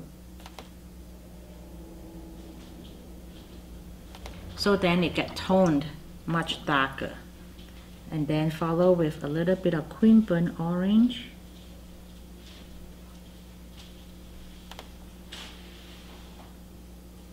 and then queen burnt orange there.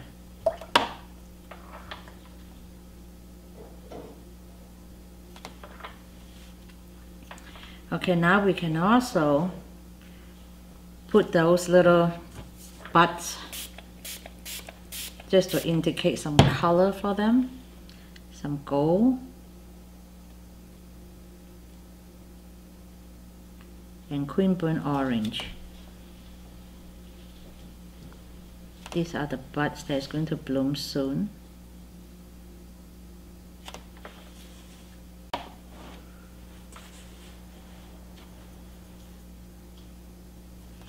Alright, if you look, you have the background painted, and I have darkened it with the blue, the gray color, but it is still not enough. And the reason is I want it to dry out a little bit before I put the next layer. So basically you layer the same thing a few times, okay? In the meantime, I can just work on the shadowed on my table, and while the other part can dry up a little bit more. So now I'm gonna come back in again. I'm gonna mist this a little bit, including my bowl. Now I'm gonna come in with my gray, using the same mix 35% of queen burnt orange, 5% of queen coral, and 60% of the blue.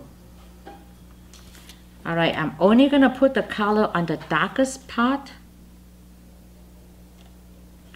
And if you want, maybe I'll move my reference so that you can see them better, so that you know where I'm working off. I'm right there. I'm going to get my darkest area where it is showing. And then it's also much darker down at the bottom. And then I'm going to get my wet, clean brush and soften and soften and bring the color down. Again, I do not want this part to be too dark. Just going to follow the pattern. And then I'll come back and get this part, the shape of the dark, much better. And now I'm going to go to about here. They don't get real dark there, but they get quite dark here. So I'm just going to do part of it, and then just part of it like this.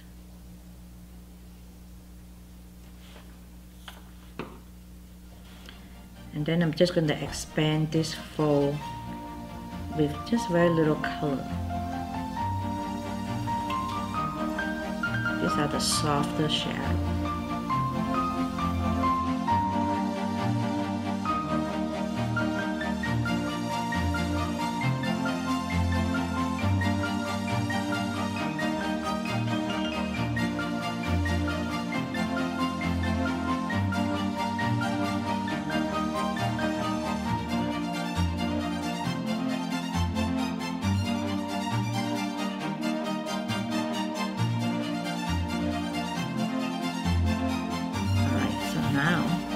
I'm going to come and work on that knife a little bit more. And I'm going to use a number 3. And I need to mist it a little bit, because otherwise all the paint you put in is going to stay. It doesn't move. And I'm going to come in here and make this blade very dark. It's right here that I'm working on. And then there is a little bit of white edge on that blade. And then there is a little bit of copper tone over here. And then there is a ring around the bottom. And now you can just kind of make this up, because this is very delicate. We just want to do suggestions. Okay, now we're going to come down to this edge here. And I like to loose this a little bit.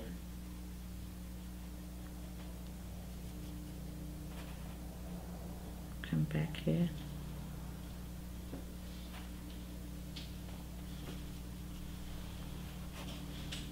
Then do this.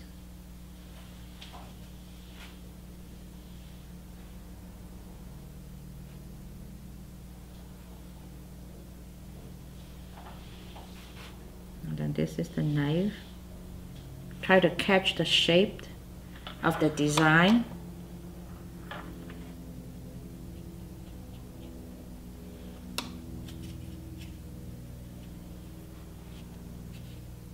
And then continue. Get this dark here. And now you're going to get a shadow underneath here.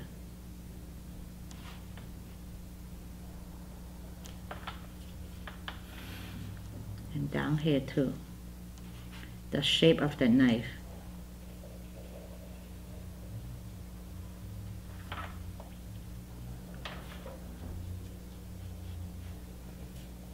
And then there's some more design that you can just draw on them. That's your tablecloth. And what you need to do is you need to put some shadow underneath this bowl. Okay, so I'm going to mist it again. The whole thing is I wanted to show the tablecloth, So what you want to do is above the tablecloth, you need to put some dark. Okay, so I can use a bigger brush now. Same mix. If they start splitting, like the pink start to show up by itself, or the cream burnt orange show up, you just mix it with some water and just mix them up. And it will give you the same thing again. So I'm just going to keep adding with the brown. And when you get enough brown and blue, you started to turn pretty dark. So now I'm going to come in. I know this part needs to be dark because this is the cloth, where the cloth is. So, and then this is where the cloth is. So now when you get to that point, you need to lose this. You don't want to bring the black all the way to the bottom of the bowl, because then they're all just black. You can't see anything. You can tone it to that color, but just not paint the dark all the way up to that point. So this is our first layering, and you can come back and layer more after this dry out a little bit, because otherwise you overwhelm them. And now what I do is I'm going to top out the bottom of my bottle. So this is the base of the bottle, and then there is a little bit of the bottom, so I'm just going to bring this down here, and then this is the bottom. Now I've got to work on the foot and the bowl. So come back and look at where you want the dark to be, and which is underneath the rim. And to make the round shape, you have to accentuate the roundness. So you make it darker, and then again you have to come back and soften the edge. Come back to here, and then come back to here, and then soften them to the lighter area.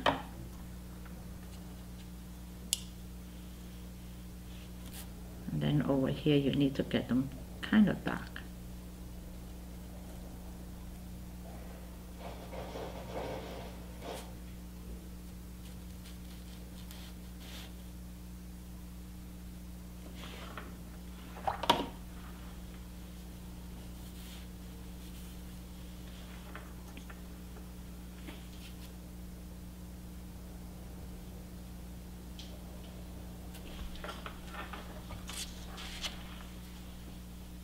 So you just keep getting darker and darker. Do it 2 times, 3 times, depending how dark it needs to be. And then I'm going to get this part much darker to show the bowl, the roundness of it.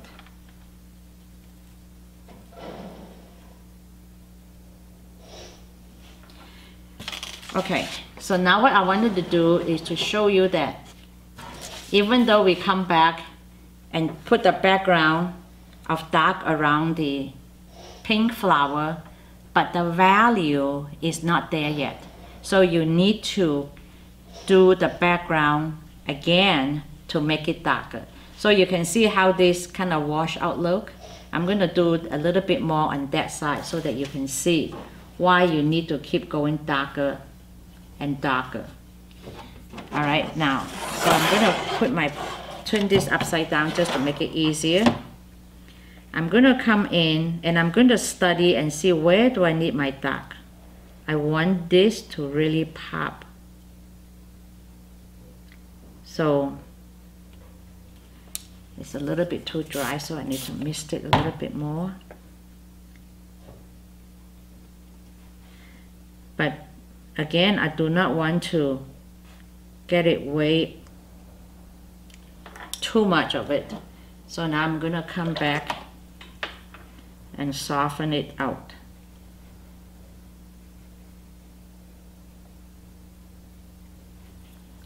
And then I may want to just bring it up here a little bit more without losing all my beautiful pinkish color.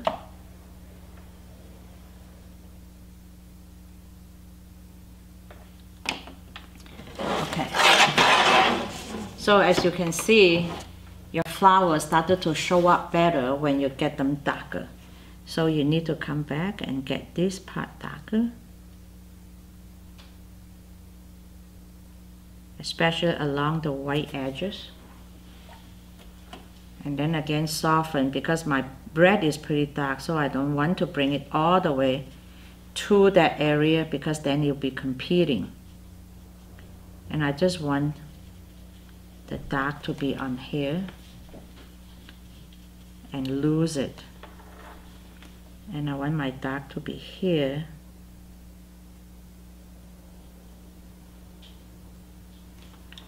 And lose it into the background. And maybe a bit darker along here.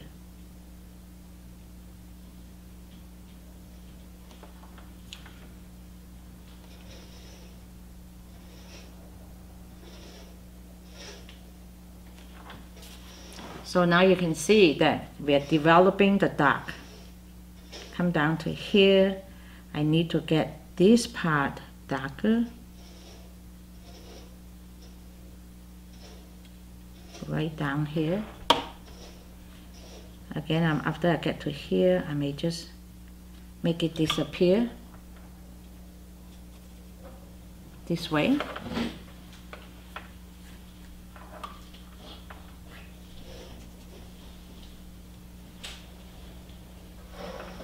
And now I have to do repeating the same process to this edge.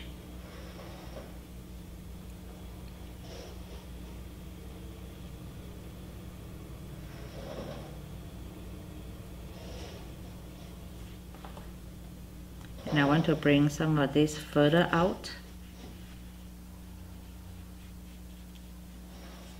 into the background.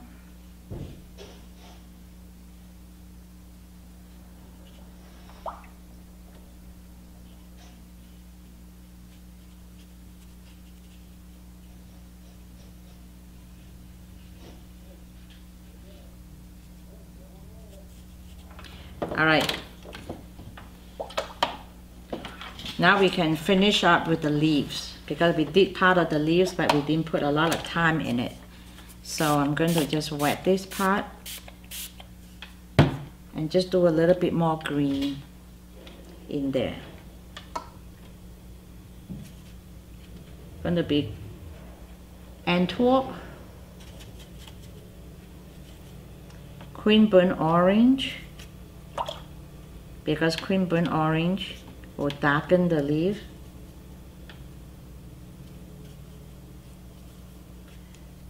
And I always like to put a little gold in there. So now for the leaves, I have a leaf laying over the yellow flower. So I'm gonna get this part really dark.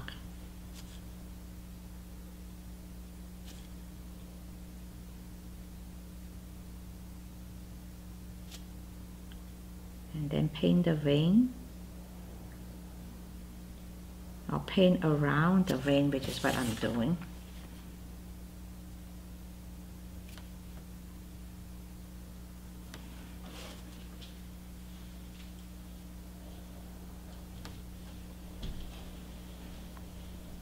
And then I have another leaf coming out here.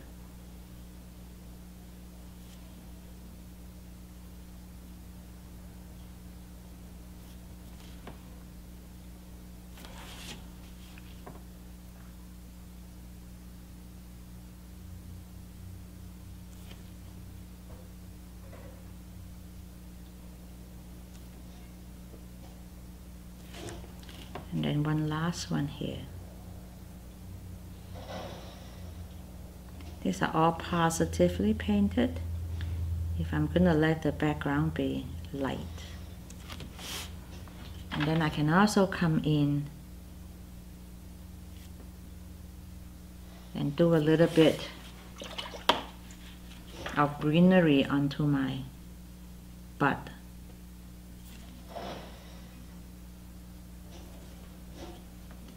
Then here,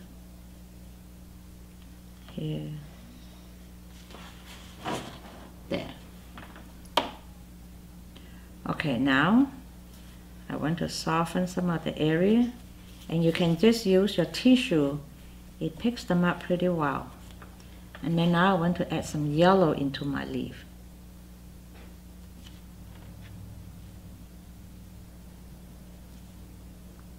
Just so that it gets some value change.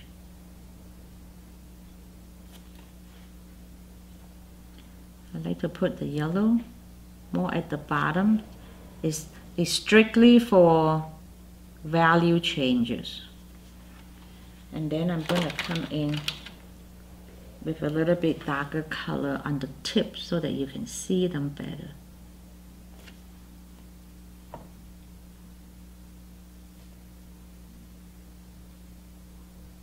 And then you can go dark at the bottom.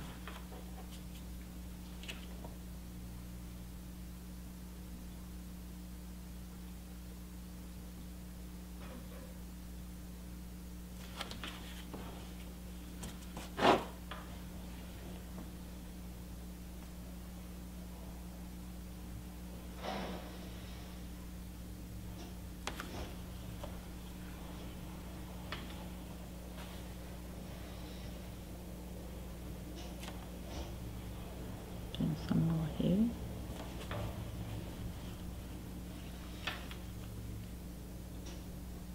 And then I like to do the tip dark on this one too, because the flower is so light. So it's good to use the tip being dark.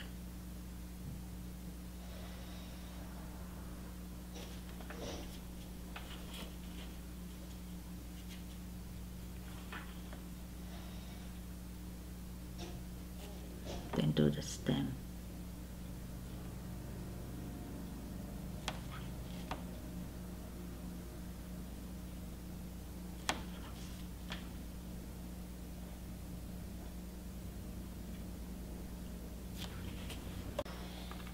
Okay, so basically we keep working on where do I need more color. And basically I'm looking for light against dark. Dark against light. If you stand back and you don't quite see it, then you go back and key in a little bit more color. Okay, so I can see that there's a little guy there that I forgot to paint. So now you just come in, and it is a little flower, but it's underneath the missed it first. It accepts paint better and does not give you a line. Just gonna come in and do this little center, and then come in and put the dark on the edges only, and you can put them a little bit more underneath the flower. And then I think I'll just stay with the pink, at least on this, on the tip.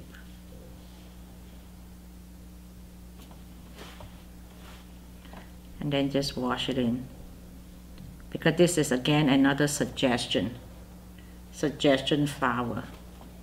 I may put it darker underneath these particular petals so that you can see it better.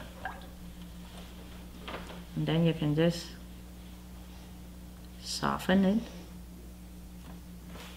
And the leaf look a little white, but I intentionally leave them kind of white first. So now I can come back and actually tone it a little bit better. So I'm going to come in, I just wet it with some more yellow.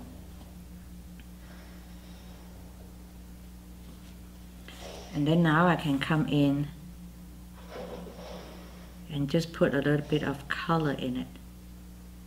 of the green. Try not to overpaint it so that you start to lose that lightness of it. But I can see my tip here, I'm going to paint it pretty dark.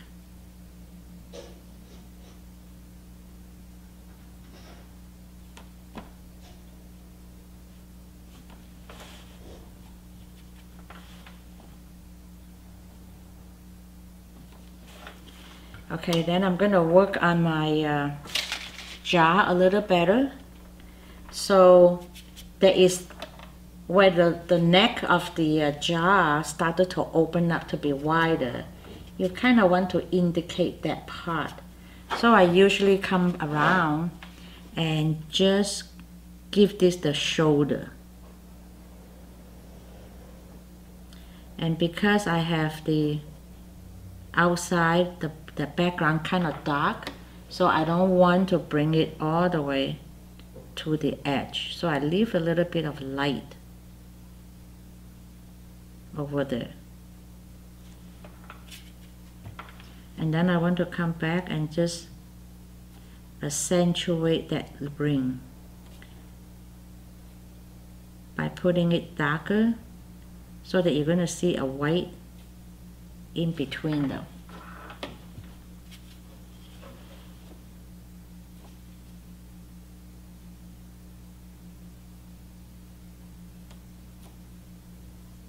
Right here.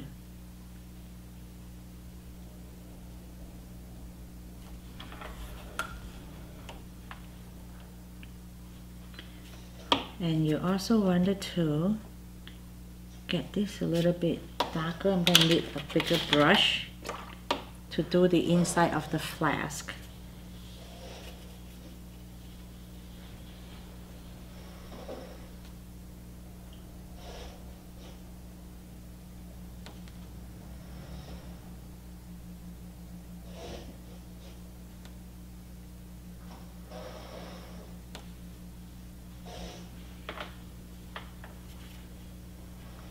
And over here.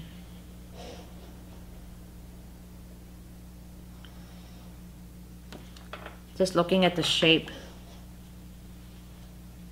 See how you like the shape.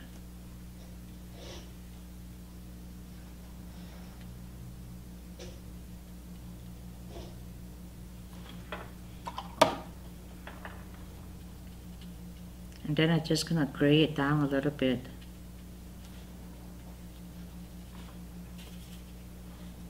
Just to key in more color. The water line.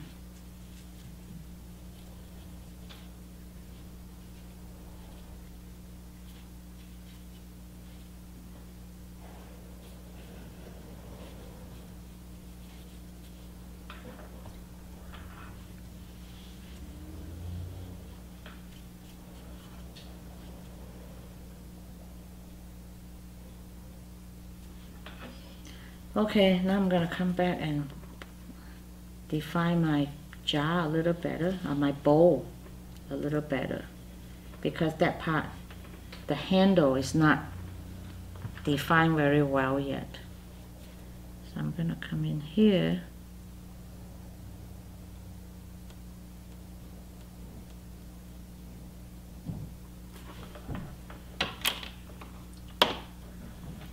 And then soften that.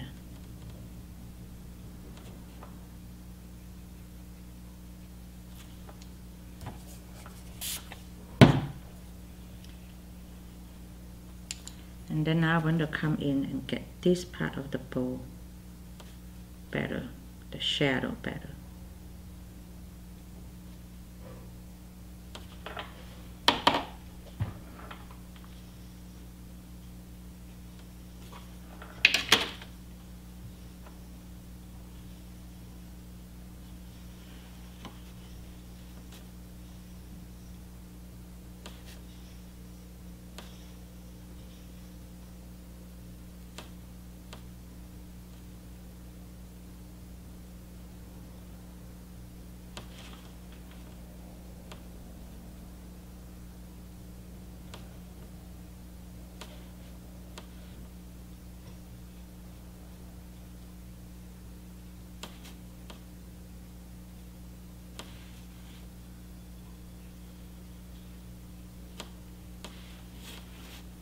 now I have to do the shadow around this bowl,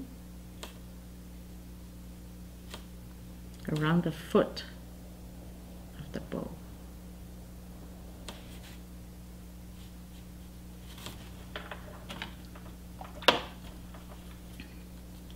Again, loose it.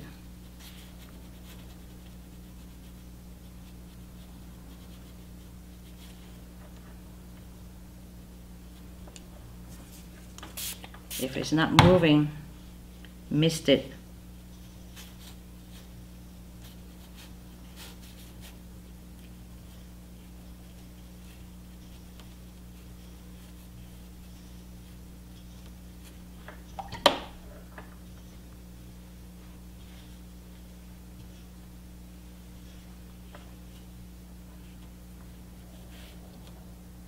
Now we can come in and paint the foot. Define it much better.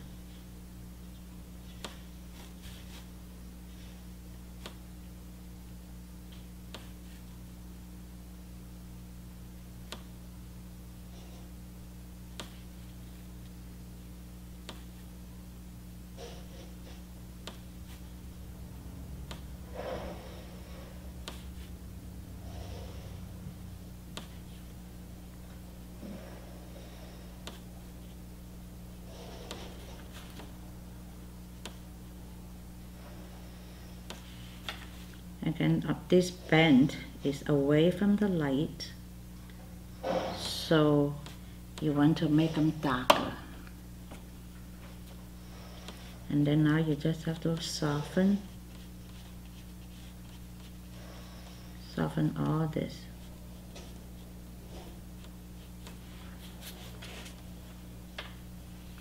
And then now this part here, this leg is under, so you're not going to see a lot of light. So you can come in and make this part darker.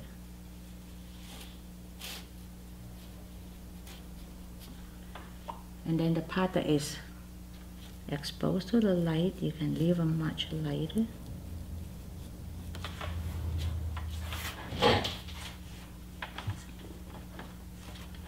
Alright, we have one more flower that we didn't do much to. Is this little guy and this little stem over there. So I'm going to make this pink on top because I like this to just stand out.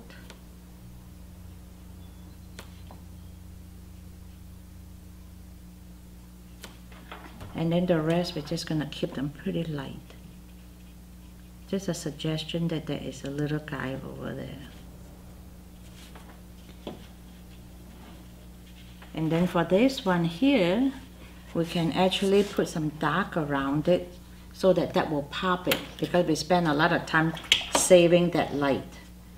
So again, we're going to mix the gray again with green burnt orange, blue, a little bit of red. And I want to bring the dark out this way a little bit yet. So I'm going to wet this.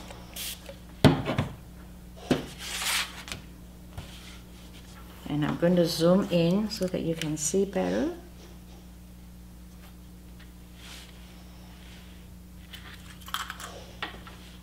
So I'm going to come in here and get the dark here.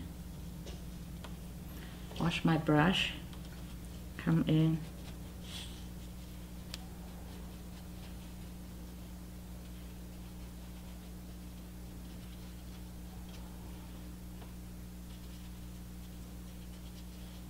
Just lose the color, lose that gray.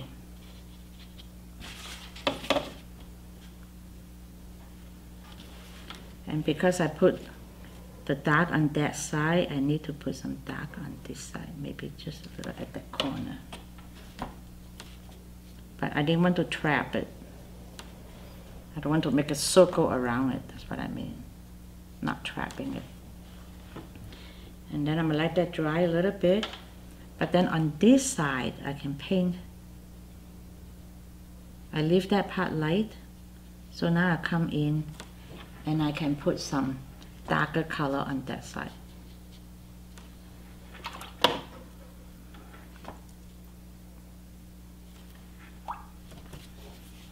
And the best way to get rid of the too much pigment is to dab it using a tissue. And then I'm going to come back in and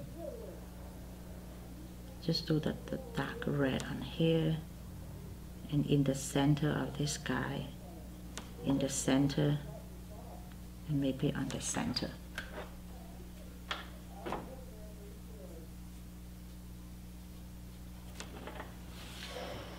Okay, so now I'm gonna come back and get a little bit more pigment on this guy here, just on the tip here, and maybe just on this end here and underneath. And then now wet it.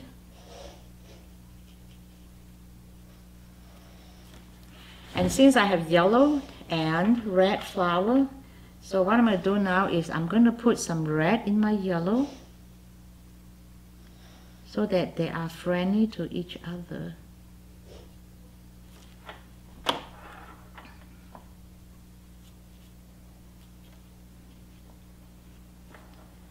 Okay, so on the yellow flower, I'm like to put a little bit, just a suggestion of red on part of the flower. It doesn't have to be the whole flower.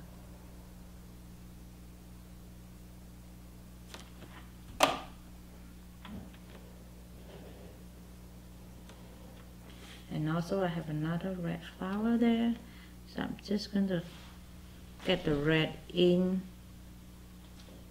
some area.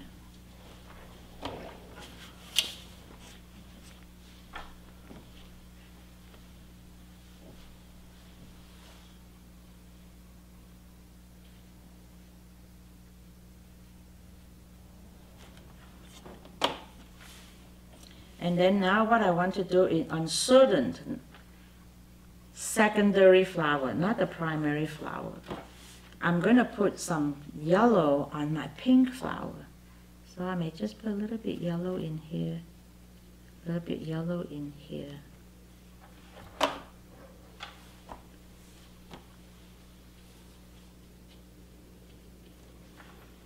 So that they're not so lonely in one color. So now this guy there is just a little filler.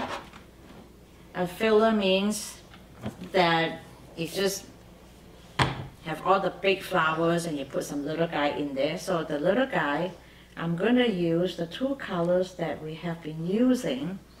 I'm going to pump this pink here first, just to show. And I'm going to tie all this together by adding in a little bit of blue, because that's all we use today is the red, the pink, and then the queen coral. So I'm just going to add a little bit of the blue in here. That's a suggestion of what we have used.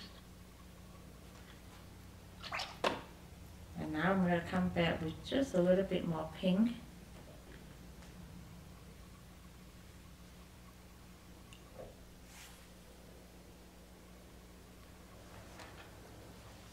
Alright, so now what I wanted to do really is just about the last couple of things, is to get some of the dark into my flowers.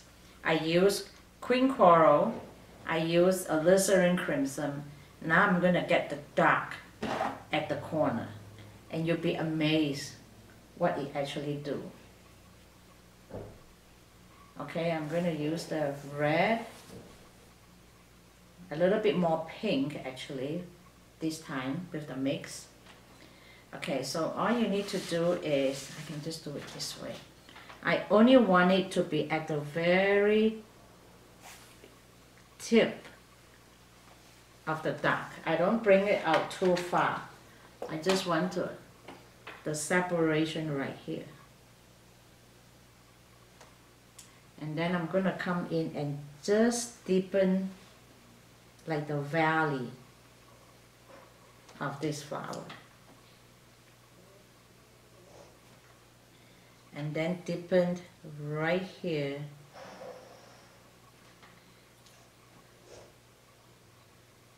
And lose it.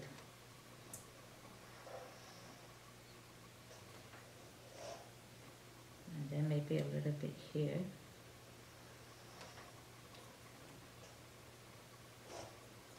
And then you just continue to deepen all the area that we have been painting different values. And then right here I need this to be rather dark because it is underneath.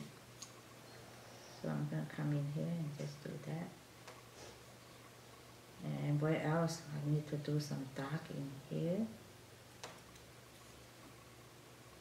Soften. And then I'm going to get some dark into here.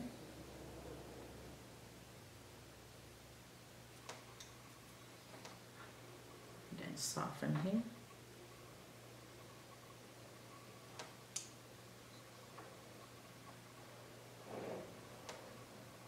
And then I want some of this darker red.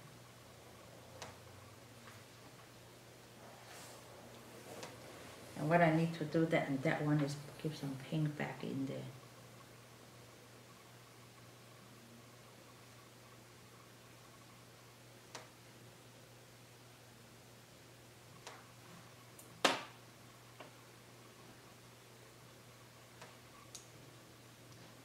I think that this one's a little darker.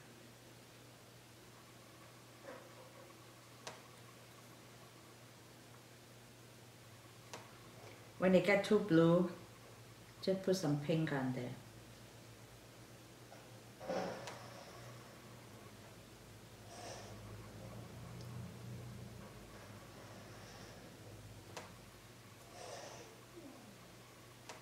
This is a petal, but it's just too white. So I'm just going to tone it a little bit, but I may add a little bit of the red, maybe just on this edge.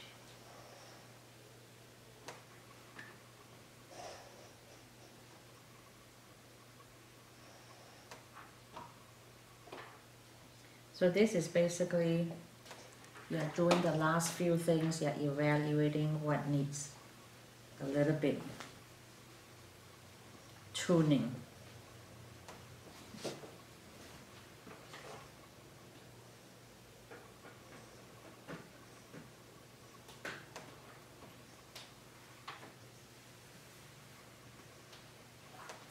And now you're going to see what other are you missing some stem or things that you need to, like I'm missing a stem right here, so I'm going to put the stem in there. And they look a little flat, so I'm going to come back and just do some dark color at the bottom. And when it is like tucked underneath the bud or something, if you come in and darkens it, it really makes a big difference. Like this guy here. A little bit here.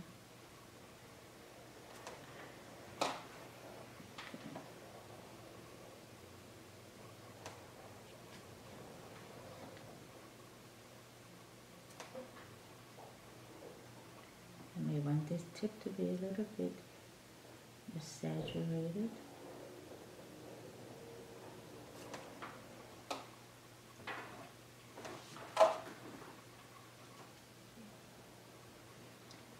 Be here.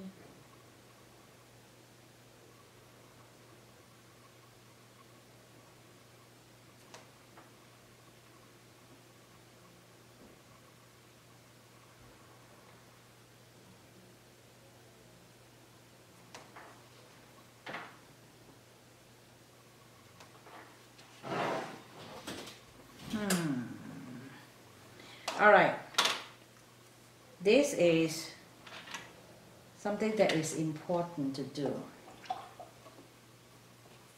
I have really nice reflected light of the apple because I got the pinkish color.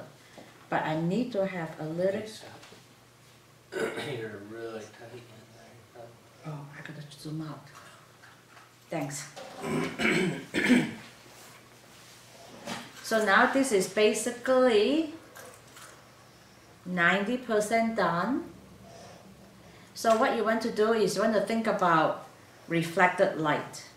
So this apple is red, so it has some reflected light of red above it. But I need to put some reflected light of the red in my bottle because you're going to see some red tone to it. I may want to reflect a little bit of the red into my water over there and maybe a little bit into my leaves because those are important. So what you want to do is, all these are just a reflected light, that means very light toning. So best thing is mist it first so that it doesn't make a hard line. It will stay here. Doesn't matter what you do, it's going to stay. So I'm just going to put some red in here, some red in there, okay? Get my clean brush and then just soften it a little bit into the water.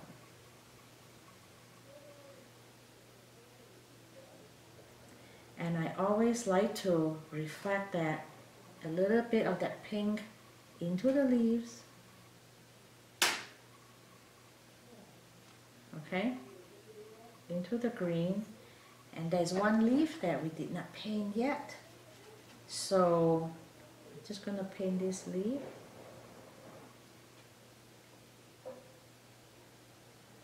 And this leaf is going to be positively painted. And I try to leave some light for the veining part. And then right here, I'm going to paint it positively and positively. And what I want to do is I'm going to zoom in a little bit so that you can see it because they're rather small.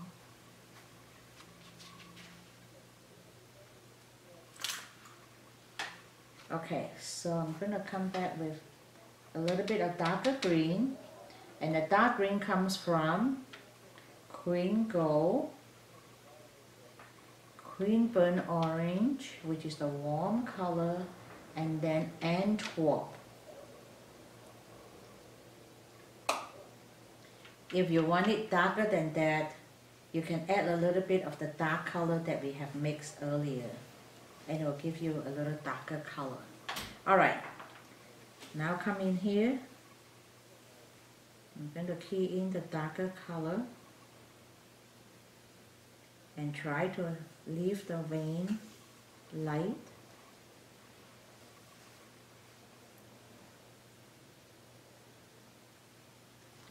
And let the nature of Masa paper do its job without painting the whole thing. And now this stem here, I'm going to paint it positively. And then paint it positively into there. You just have a little sliver of white. I don't know whether you can see it. I can zoom in. I think it's still a little bit hard to see. Let's see. Yeah, kind of. You can kind of see it. If I make the stem a little, this leaf here a little bit darker. But you get the idea what I'm trying to show you. And then I'm going to just finish up this part of the vegetation.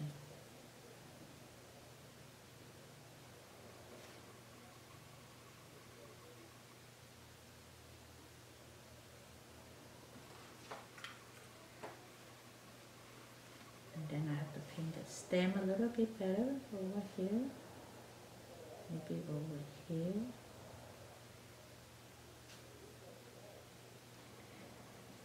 And I like to get some of this edge a little bit darker. Oops. I try to get this edge a little bit darker.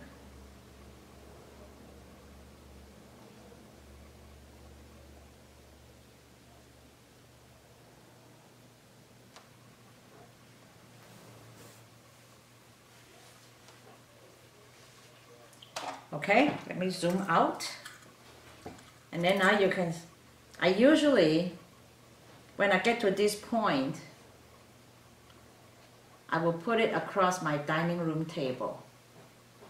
And I look at it and then see whether I need to darken where.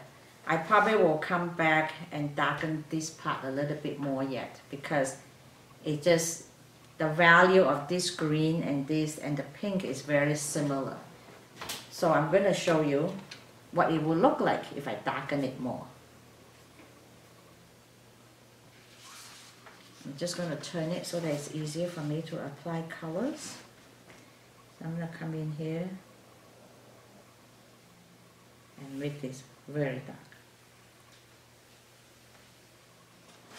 And then I'm going to come out here and soften this. I don't bring it all the way out. I only do the part that I want to. You see, all of a sudden you can see that this part of the flower actually goes in.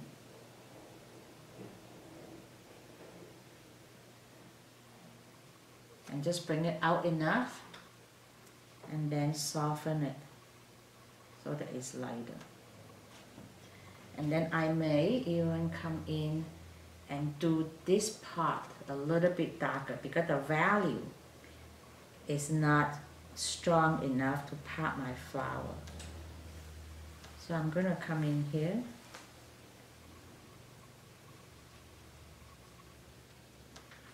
and do that, and then come back again.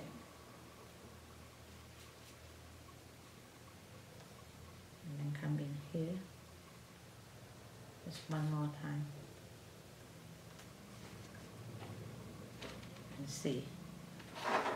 So this is the final product. I went back and just do a little bit more dark, and usually at this point you are maybe 95 to 98% done, and this is the time that I like to just put it up across my dining table about 15 feet away, and then you can sit and evaluate what you have and see whether you need to do anything else.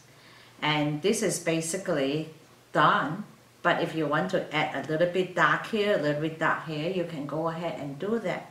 So I hope you're going to have fun on your journey painting on Masa paper.